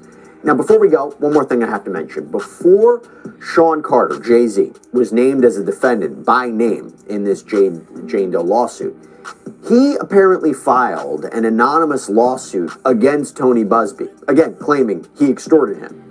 But now it is being reported by outlets such as Rolling Stone and People that he has added a defamation claim in his legal action against his lawyer. Defamation is a false statement published to a third party, and since you're dealing with a public figure, you have to prove actual malice, that you knew this statement was false when you made it, or you acted with reckless disregard for the truth when you made it. You didn't even do the proper due diligence. And here, it's about the fact that Busby, Jay-Z claims, held a press conference months ago announcing that he would be filing a multitude of lawsuits against Sean Combs and that he would be naming names. And then, what does he end up doing? He names Jay-Z as really the first high-profile alleged accomplice to Sean Combs, who, as we know, is currently facing federal sex crimes charges.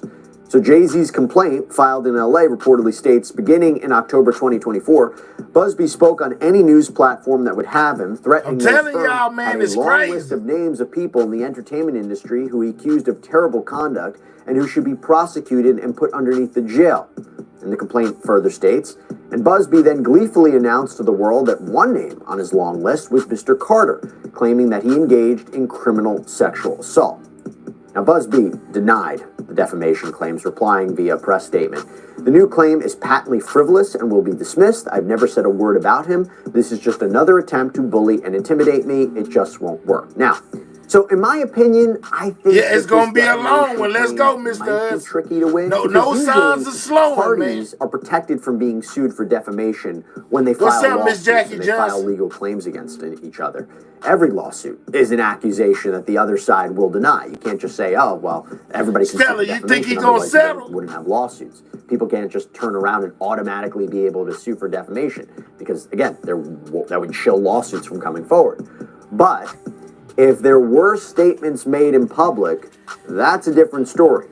Now, Busby may say, I never mentioned Jay-Z by name in any of my prior comments before. Stella, did you subscribe to the channel? The counter-argument to that would be, well, now we know who you were talking about. It's like in the Johnny Depp case, right? He wasn't named specifically in that Washington Post op-ed piece about domestic violence that was penned by his ex, Amber Heard, but the jury said in that trial, those statements were clearly about him, and they were defamatory. So let's see how all this shakes out. I am sure there will be a lot more ahead. That's all we have for you right now. Crazy, I told y'all, man. Jay-Z, Tony Busby are interlocked in a head-to-head combat, man. You know what I'm saying? I don't know who's going to win. You know what I'm saying? I just know this is most definitely wild, y'all. You know, they keep on going back and forth, back and forth, back and forth with each other over these latest allegations that Tony Busby tried to put on Jay-Z, man. The judge told Jay-Z's lawyer that they're wasting the court's time with all these motions and not following procedures, not going unnoticed. Already, just like I guess a form of punishment for some of that was her being able to remain anonymous, man. You know what I'm saying? As she continues to push her case to a trial or something like that, you know, to try to get money out of Jay-Z and Diddy. This is most definitely wild. Who would have ever thought 2024 we would see some of the biggest names in hip-hop on the chopping block fighting for their lives? I'm just saying, man. You know, but if they guilty, they deserve everything they deserve everything they get. You know, it's most definitely been stories that's been floating around for a long time concerning this guy right here. You know, they've been saying that he was weird. They've been saying he been doing this and that that he shouldn't be doing, as well as Jay-Z. We just seeing it come to light. You know, everybody gets their turn in life. You know what I'm saying? Karma will spin the block. What you do unto others, don't ever think you won't be held accountable. Because, you know, you can get held accountable in this life or the next one. You know what I'm saying? Real talk. Double tap that screen, man. Continue to hit that like button. Get the likes all the way up, man. You know what I'm saying? Most definitely get these likes all the way up. Don't let them stay stagnant, man. All right. It was another one that I seen. It was another video I had for y'all to look at. I wanted y'all to see this.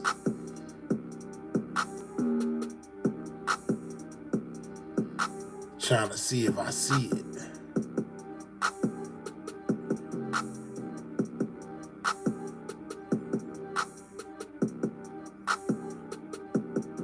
Man, it was basically talking about these AIs. What's this?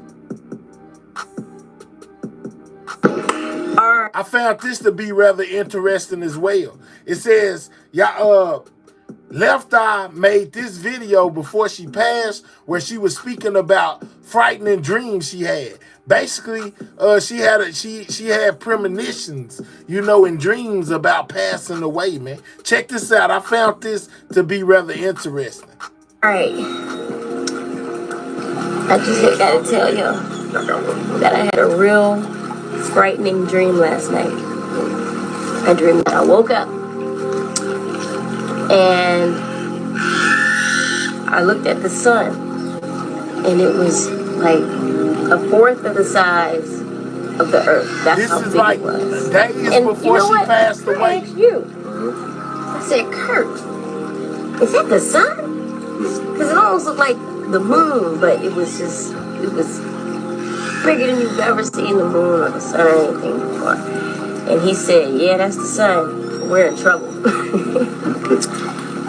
Oh man, I'm trying to figure out what the rest of the dream was. Anyway, it was basically the end.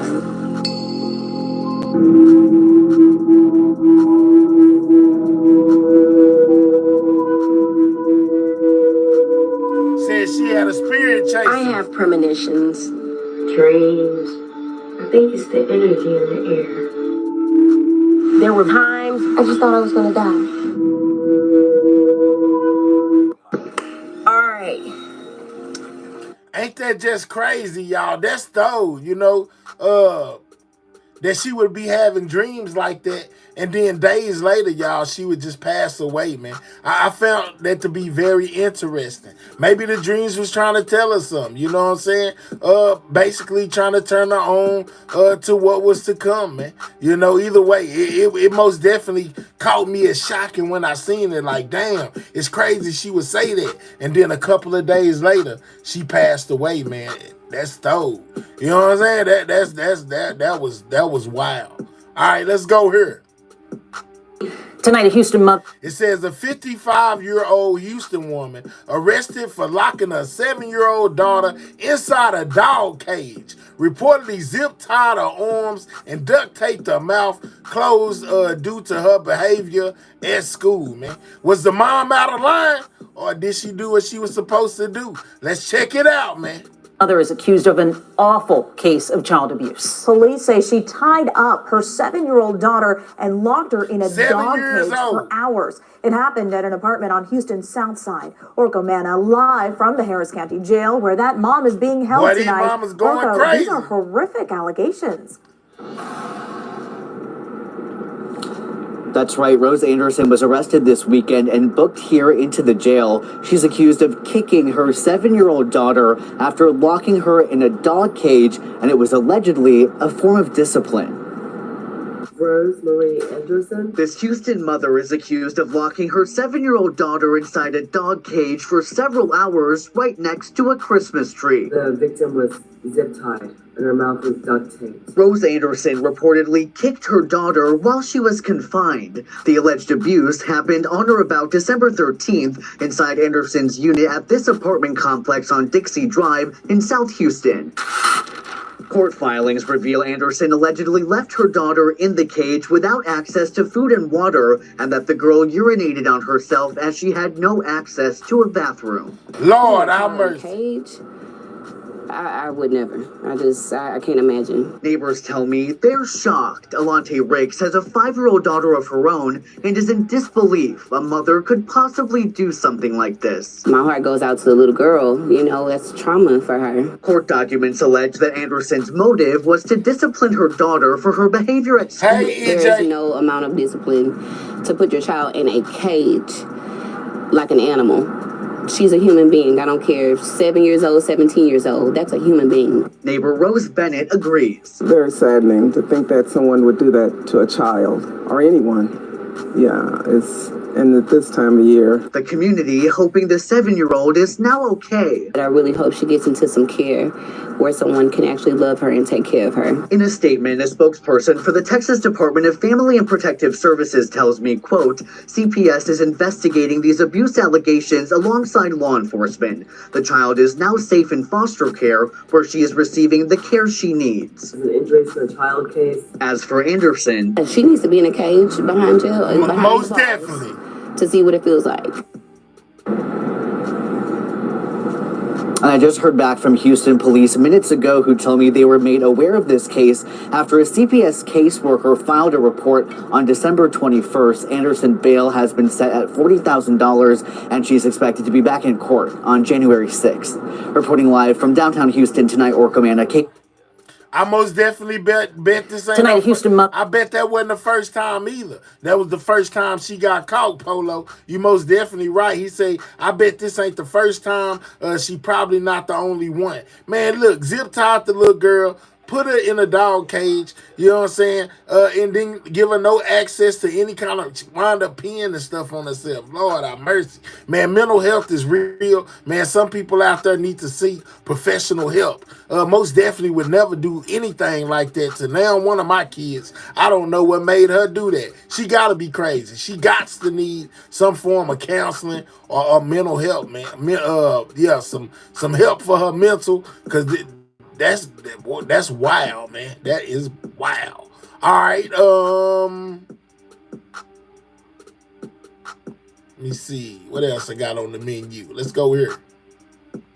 Cause I called security. It says Dr. Heavenly goes in on Married to Medicine security for not protecting her from Dr. Contessa. I guess that's her name. You know what I'm saying? Not protecting her from Dr. Contessa. After she called her deceased mother stupid. That's why you got to quit dissing the dead online, man. You know what I'm saying? And in person. It never ends well. The dead and kids, man. Let's check this out. Security fat ass was about 450 pounds. I ain't even lying. I hope you don't watch my shit. And I hope the security was fat as hell. Bravo know they was wrong. Bears and Pop knew they was wrong for their security. When I was looking for security, that brother Tucker was over there eating ice cream. And it wasn't even hot outside. He had there eating ice cream. And I'm running back. Let's go, Desire. Security was nowhere to be found. And Contessa drove my ass all the way down the street. And the security would have had to get his fat ass up. It would have took him another 17 minutes to get to me. And I was pissed about security. I'm like, security, where the fuck is security? They're supposed to be right there. Because anything can pop off at any time.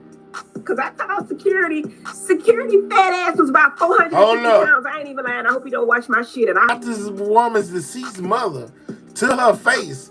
Then get mad at security because they wasn't there to protect you. What? Why you talking trash if you scared and need security? How about you not say nothing about that lady's deceased mom, and then none of that won't be going on? See how crazy stuff be, man? It just don't make sense, man. I'm like, Lord have mercy, Jesus. You mad at them, but you talking trash about somebody's deceased loved one. Man, you already knew what was going to happen. You just thought that the security was going to stop her from getting on your butt. But when they didn't, you know what I'm saying, you was upset. How about we not do that? Got 5 on the crazy one. Let's go. Exactly. Facts. Yeah, that's crazy right there. All right, so let's go over here and check this out. Scientists might have just created consciousness by growing brains in a... Man, they growing brains in petri dishes these days.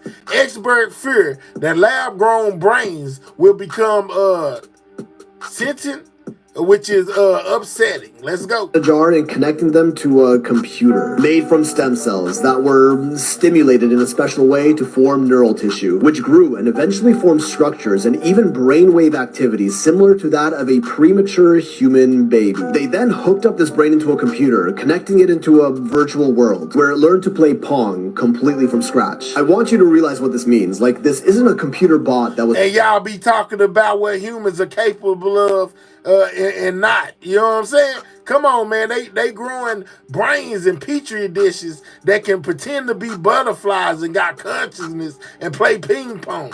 Well, what are we doing, man? Growing a brain in a laboratory. Lord have mercy, man. The world is more advanced than y'all know. Was pre-programmed to know exactly how to play the game. That's easy. It's an organic brain that they grew themselves that was given Pong with no instructions, and it just taught itself how to play, which is honestly nothing new. That's just AI, but this is organic AI, which happens to learn quicker and is also more energy efficient than traditional AI. It learned to play Pong in about 10 to 15 rallies, when a regular computer AI would take around 5,000. Albeit the computer AI can simulate those 5,000 rallies much quicker, but that takes a lot more computing power, which is sort of our main bottleneck with AI at the moment. Energy. This is organoid intelligence. Take human brain cells, grow them in a petri dish, and then use computers to train them just like AI. Naturally, there are ethical concerns rising as there is surmounting evidence showing us that these are conscious, like a human. Even the scientists working on it themselves admit these organoids are sentient. They took it a step further and tested out these organoid brains inside real physical robots, feeding them the sensory input of everything the robot experiences. And since the computer chip running it is organic brain matter, this technically, by definition, is a cyborg. Then there are companies like Final Spark that let you rent server space on these organoid brains, which essentially act like organic CPUs. You can even see live streams of the brain computers you're renting out. And now this next part right here, what they're doing here might actually prove this simulation theory. So they have this virtual butterfly simulation that's controlled by the organoid brains, meaning the brains feel and experience everything the butterflies do. Again, the brains weren't trained or programmed how to be a butterfly. Just like they did with Pong, they were just fed the sensory feelings of being butterflies and kind of figured out themselves how to flap their wings and just exist. Much the same way you weren't pre-programmed to walk or talk. You experienced sensory inputs in the forms of sight, sounds, touch, and learned, taught yourself along the way. This is an organic brain being fed computer data to make it believe it actually exists in a simulated world, and it's also likely sentient. This company essentially just created the Matrix for butterflies, and its consciousness is available for you to rent out. And when no one's using it, it still just continues to exist with no human interaction whatsoever. If the brains really are conscious, as the scientists suggest, they're not going to know they're this organoid computer brain in a lab hooked up to a virtual simulation. They're going to believe that they really are that butterfly. If that's the case, what's stopping all of us from being our own organoid brains in some lab in a different dimension? Meaning this, everything we see and experience right now is our own simulation that we've been plugged into, except we're not butterflies, we're humans. And everything we do, every decision we make is not by our own free will, but by some, I don't know, fifth dimensional entity renting server space in our brains, just the same way this Final Spark neural platform lets us do. And when we sleep, maybe our idle brain computational power is used for other purposes, which we experience as dreams. Okay, I'm gonna stop right there. You gotta sleep tonight. Are we really brain organoids, existing in our own petri dishes, connected to and experiencing a fully virtual simulated world? Because we just pulled it off. And according to simulation theory, if we're capable of creating virtual simulated realities, then chances are we're already living in one. Scientists might have just created consciousness by growing brains in a jar and connecting.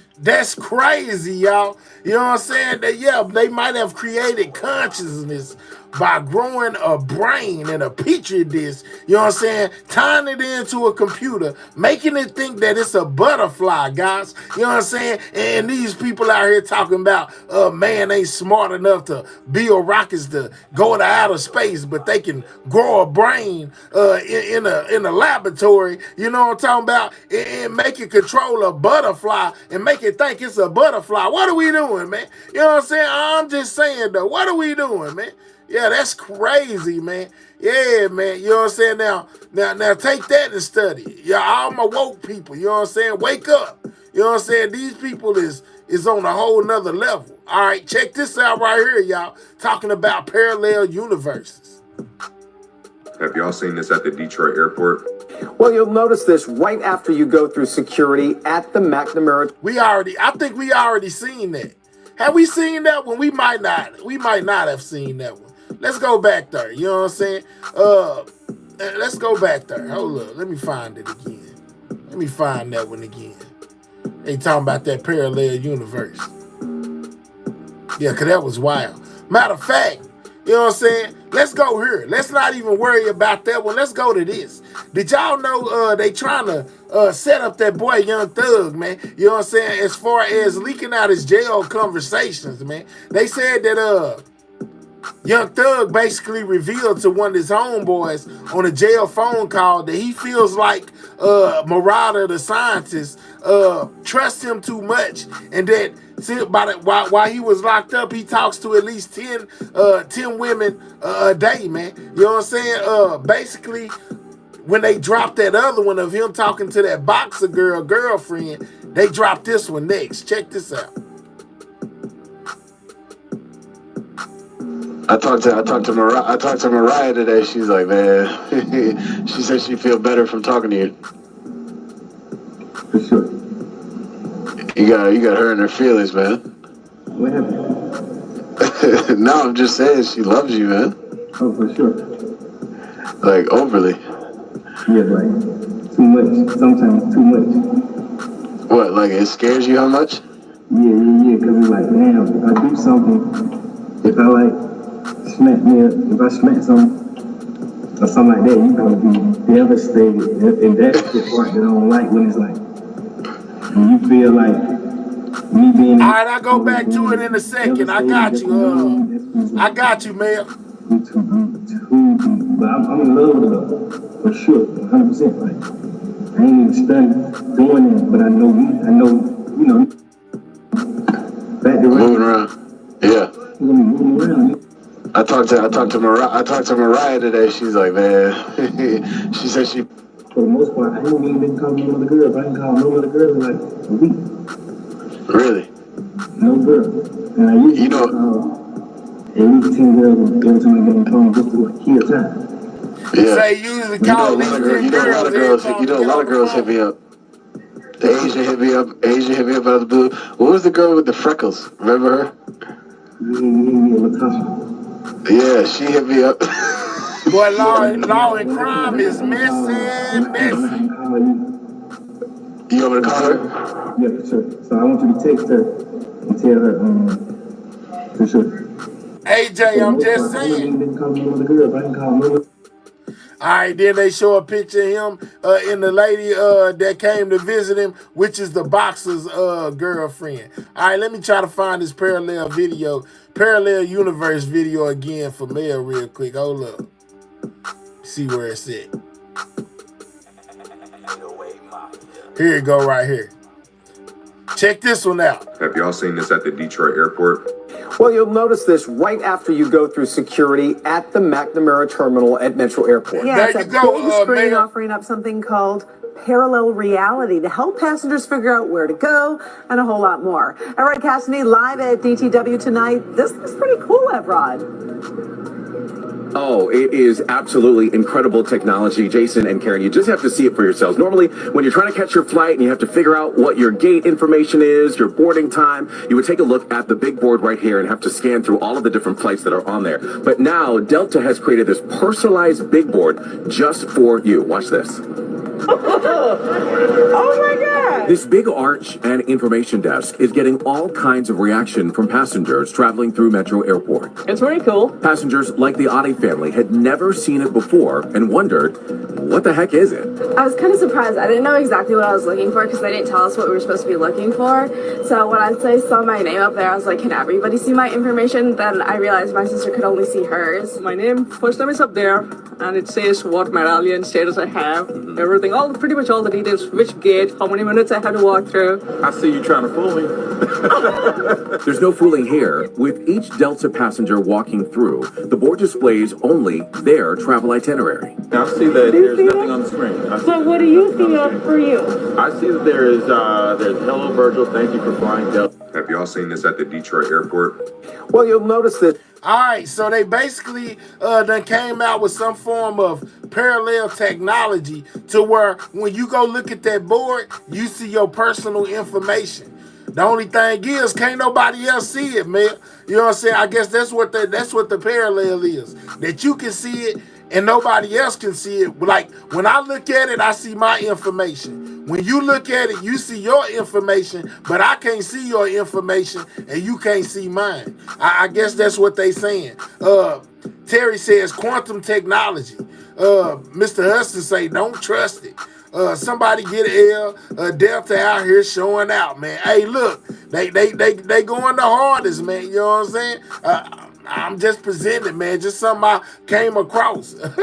They say, what the? Yeah, man, they got a lot going on, man, these days. They got a lot going on. It's just crazy out here, man. What's all this? Hold on, let's go. Yeah, did y'all know that Russia is passing out Russia to launch free cancer vaccine for all citizens in 2025, guys. So Putin them think they got the cure to cancer, man, and they passing it out for free to the people in Russia, guys. Keep me posted, man. I'm gonna go now because I got things to do tomorrow. Twin, you're about to take a trip. We will be on the gold and silver standard. I wouldn't trust it. Me either. Yeah, I told you about that. Absolutely, man. You know what I'm saying? Now they gonna pass this out to the Russian population. I think it may be like mass experiment for all the people who want to take it, kind of like what we did, you know what I'm saying, during the pandemic, to people that were trying to not be sick. So, you know, they took the medicine they was giving out for free. You know what I'm saying? It may be like the same thing, man. You know, that's crazy, man. I seen somewhere where they said they found out what was inside of it too. I forget what they said, what was inside of there that y'all was taking, but yeah, man, people was taking it. Y'all know about that. That's crazy, right? The cure cancer, LOL. I wouldn't trust that ish. Absolutely not. You know what I'm saying? But they gotta have somebody to test it on. So what better than the willing? You know what I'm talking about? Here go my boy Aries Spears, you know what I'm saying? Talking about the lottery, y'all. Check out his point of view. He most definitely made a good point. Check this out. Yo, what up? It's your boy Aries Spears here. Listen, I want y'all to help me try to understand something, right? So I just got back from the store, and right now, the lottery for the Mega Millions is at $1 billion. So whoever wins this, allegedly, after taxes gets what, $500 million? Am I the only one that thinks that the lotto is the biggest fucking scam on the planet? You know, governments, it's no secret, governments screw over their own citizens all the time. But America is the apex predator of fucking people over. And you mean to tell me this country is trillions of dollars in debt, but yet we can continuously afford to keep paying out major lotto winners millions and millions and gazillions of dollars every month, every new drawing, there's always a winner. Do you know anybody that knows anybody that knows anybody that's ever won the lotto?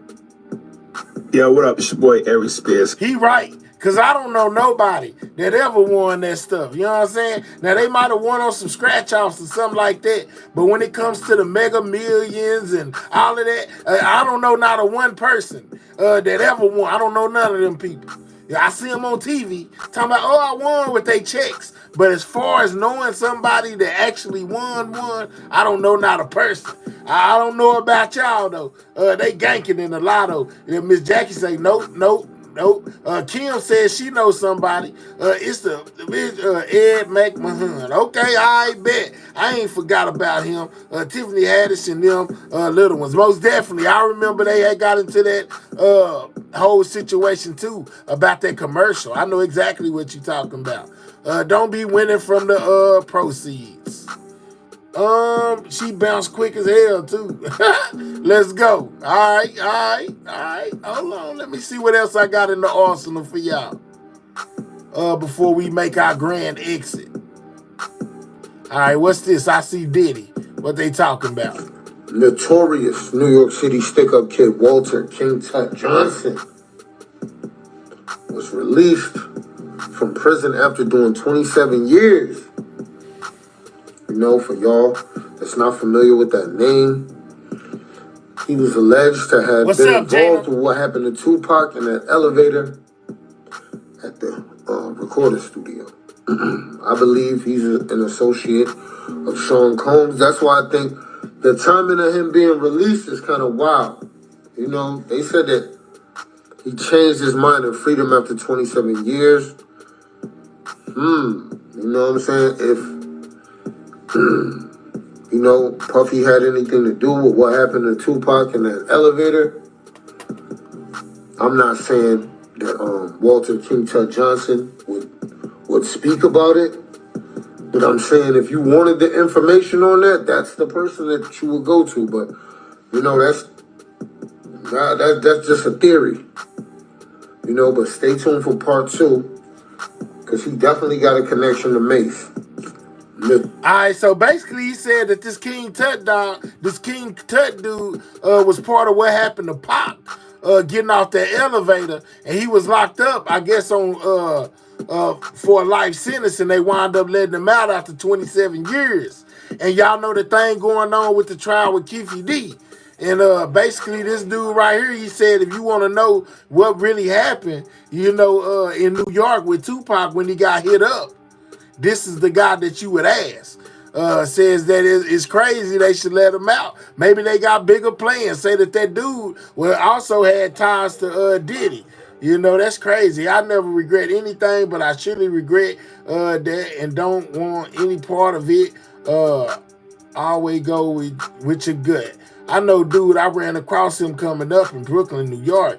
Wouldn't it be crazy if they didn't charge Diddy with unaliving because they trying to get him for Tupac? Absolutely. I'm suing the pigs for $11.5 billion. I spent 385 days in Rikers Island without probable cause. Lord, have mercy, dog.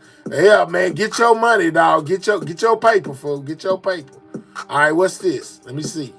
After rewatching this video. All right, so this dude right here thinks that Luigi, y'all know the one who took out the healthcare CEO, he believes that Luigi is innocent because Luigi is left-handed, and the gunman who took out the CEO of healthcare was blasting his weapon with his right hand. Here you go. Yo, I just found proof that this is not Luigi Maggioni. Now I see why he been having that smirk, like he knows something that we don't know, even right here. And now I figured it out after I did some digging. And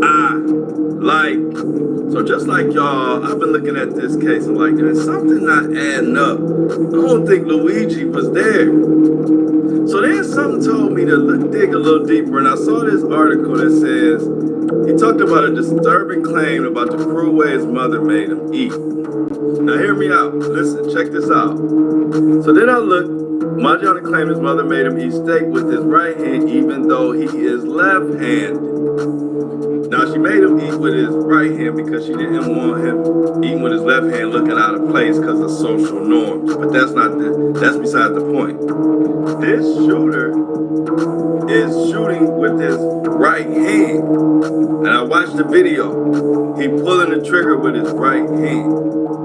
Everybody I know pulls the pew-pew with their dominant hand, right? If your right hand is right, left. Hey, Steppin' TV, this look like your long lost brother, dog. This dude right here look just like you, fool. You know what I'm saying? Steppin' TV. I think I found your long lost brother, fool. Y'all look just alike. Left is left. And if you go back and watch this video, he pulls the trigger with his right hand. Every single time is a right-handed shot. Look at him. Yeah, Ballin'. EJ Libra. Don't he look just like him? That's his long lost twin right there, boy. We found your long lost brother, fool. That nigga look just like you, Steppin' TV. That go your bro, fool. That's him, man. I found him for you.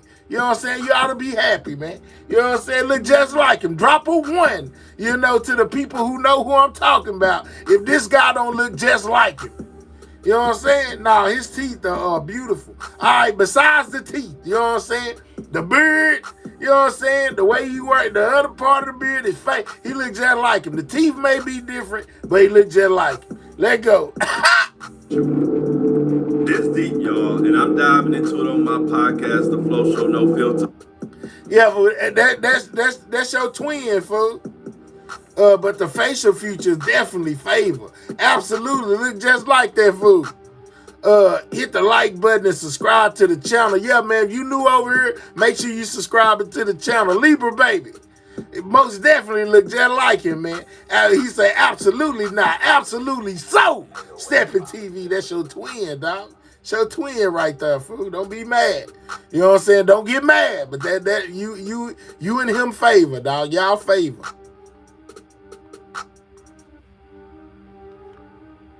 This guy's an engineer at Tesla. Listen to what he got to say. I'm paranoid. I don't know what I'm talking about. Tesla worker who basically saying that the AI robots that Elon Musk is building is trying to take over the jobs of humans. That it won't be long before we'll be out of jobs. They'll have robots doing everything that we doing. He's saying that they working 12-hour days, 7 days a week.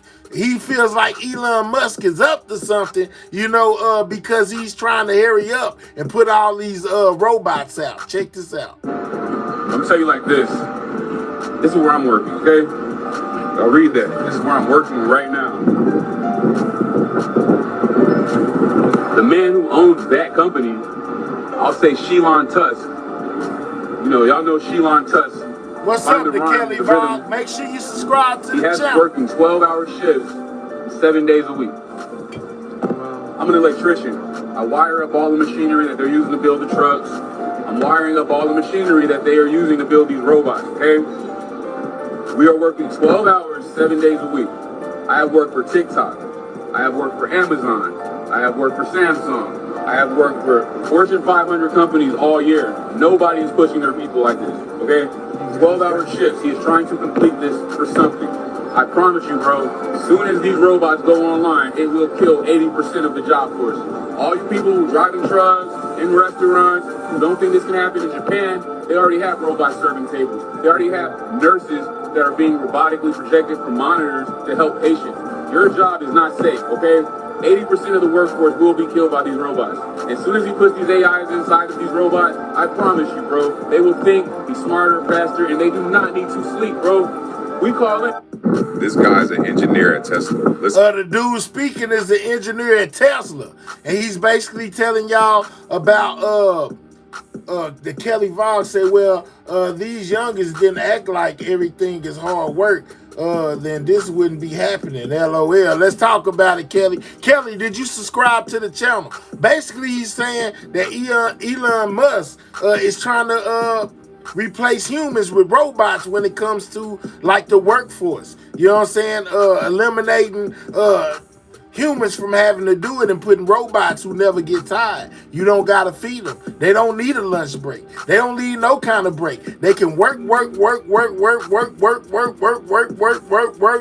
what I'm saying? Until they need to be charged up, and then they can work. Repeat the cycle. So I believe in what he's saying too, because it makes a lot of sense. And I most definitely remember seeing the interview where they interviewed Elon, and he was basically talking about doing exactly what dude just said. You know, here pretty soon it won't be a need for humans to do no work. And if you don't work, you don't get a check, right? Well,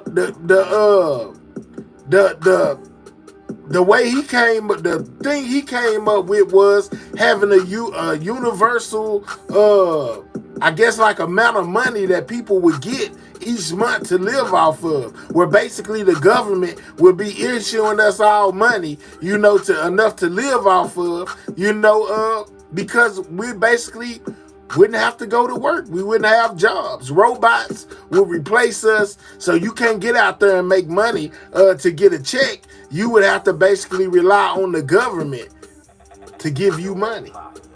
Yeah, ain't that crazy? You know what I'm saying? That's crazy.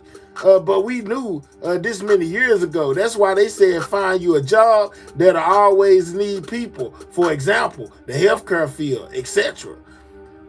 Yes and no, old girl. You know, because they done got super good with these robots. You know, they got robots that's doing whole surgeries now. They take you into the operating room and no doctor is touching you. It's all done by precision with by a robot that's been programmed to do what they want it to do. That's crazy, man. Their checks come out of checks. Okay. Just unplug the ish. Problem solved. React to Fulio, Kendra Austin. JJ. if you put that in my channel, if you put that in my chat again, you're going to be reacting to the spaceships that are about to send you to the moon. Do not spam the chat, dog. And no free promo. If you want me to react to something, if you want me to listen to something, you know what I'm saying, hit my cash out. Money sign OG 1200 block, man. Other than that, ain't no free promo. If I get you out my chat, don't type that no more. Robots should only be used for minor tasks or dangerous tasks. Well, I'm telling you this. They need to take, well, I ain't going to even say need, but I'm going to tell you this. I most definitely feel like, you know, they're going to start putting those robots, the ones that you see Kim K and all of them with, when they start mass producing these Tesla robots, I think we're going to see them on the battlefield. How much y'all want to bet? How much y'all want to bet? A lot of this, you know what I'm saying, is done for wartime. You know what I'm saying? Like, what better thing to have out there, you know, besides humans that's able to do human things? So when it's time to go to battle, you're not sending somebody's son or daughter. You're sending a robot that can be destroyed, but be rebuilt, or get another one to replace it. Think about it. Think that's gonna be the next step. We're gonna have a whole platoon of nothing but robots. How much y'all want to bet? Absolutely, Vic. How much y'all want to bet that that's what's going on? That's why they bringing them out. You know what I'm saying? Because it won't be long before they be replacing the humans that go to war. It replaced the humans that go to war with the robots, so that would potentially decrease the amount of human losses when it comes time to do battle. They're gonna send those robots, are gonna be the ones out there, you know, fighting on the front line. The little robot dogs y'all be seeing, all this and all that. Check this out. We are 11 people away from having 400 on that like button. Can we get 400 on the like button? Can 11 more people click those 3 dots and hit that thumbs up for your boy if you don't mind? If you're not subscribed to this channel, make sure you subscribe, man. Hit that subscribe button. We on the road to 19K. We at 18.2, it looks like right now. We need all the subscribers we can get. So subscribe, man. Robots and drones. Yep, let's talk about it. You ever seen our robot? I most definitely have Keenan Jackson, and it looks just like the Tesla robots. You speaking facts. Mr. Mel Gaza, absolutely, man. I be on top of this news, so I be most definitely seeing a lot. We need one more person make it happen, man. We'll be at 400 on that like button for the night. Most definitely appreciate everybody that's clicking those 3 dots and hitting that thumbs up. And most definitely shout out to all the brand new subscribers, man. I do this on a nightly basis. 12 a.m. Central Standard Time, you know what I'm saying, is when I come off in here. So set your alarm clock. You know what I'm saying? Put me on your calendar, because it be a lot of people that say, hey, man, you know, I don't be getting my notification. So I'm telling you right now, if you don't get your notification, that's fine. We come on Monday through Thursday at 12 a.m. Central Standard Time, you know, basically till I get tired or we run out of content. You know what I'm saying? Either or, whichever one comes first. So if you like the show that you seen tonight and you're a person that just came through for the first time, make sure you subscribe to the channel and make sure you write it down, take a picture, screen record it, rewind it back. We come on at 12 a.m. Central Standard Time, Monday through Thursday. You know what I'm saying? Friday is my day off, which since I'm doing it at 12, you know what I'm saying? Really, you know, it'll be like Thursday, like today. I won't be on tomorrow at 12, but I will be on Saturday at 12 because y'all know how it go. But Central Standard Time, 12 a.m. is what time I'm typically on, man. So if you enjoyed yourself tonight, if you like the content that you've been getting, that you got tonight, and you're a first-time shower upper, so that we don't miss each other, in case YouTube don't send you your notification, I come on Monday through Thursday. You know what I'm saying? 12 a.m. Central Standard Time, man. Write it down, tap in. You know, on this vertical live, they be tripping. You might not always get your notification, but if you know what time I come on, you'll most definitely know what time to come find me, and I'll be here. You know what I'm saying? Real talk. Yeah, shout out to you, Libra baby. I see you. You know what I'm saying? EJ, I see you down there. Shout out to my members. You know what I'm saying? Shout out to the new subscribers. You know, shout out to all my moderators. Shout out to anybody that bought a super chat. You know what I'm saying? Sent a super sticker. Shout out to anybody that got a membership or gifted some memberships. You know what I'm saying? I most definitely appreciate y'all. I ain't nothing without y'all. Every good content creator, these good subscribers. You know what I'm saying? Good mods. You know what I'm saying? And with y'all working with me, I know we'll get where we going, man. Well, I done reached the end of my show, man. I gave y'all what's going on with Diddy, let y'all know about him spending his Christmas in jail. You know what I'm saying? I most definitely told y'all about the accuser, Jay-Z's accuser, being able to remain anonymous. And I gave y'all updates on the brand new lawsuits against Diddy, as well as some extra content in the beginning of the show and some extra content at the end, man. You know what I'm saying?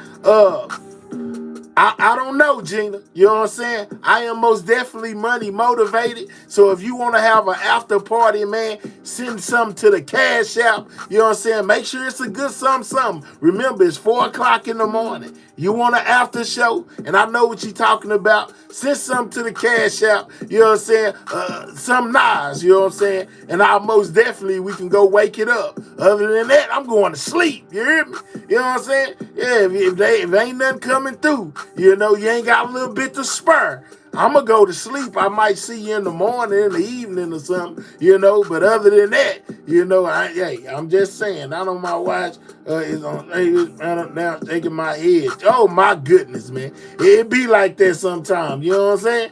It be like that. But anyways, man. Y'all know what time it is, man. We done made it to the end of another great show. And like I said, I appreciate each and every one of y'all. I'm going to go ahead and get up out of here. Man, y'all stay safe in the real streets as well as these YouTube streets. Watch your front, your back, your right, your left. You know what I'm saying? Because you never know what's going to go on, man. You know what I'm saying? Make sure you stay safe. You know what I'm talking about? And with that being said, y'all already know how this go. You know what I'm saying? Sidewalk Gang. Checking out. I see y'all on the next one, man. Y'all stay safe. We up out of here.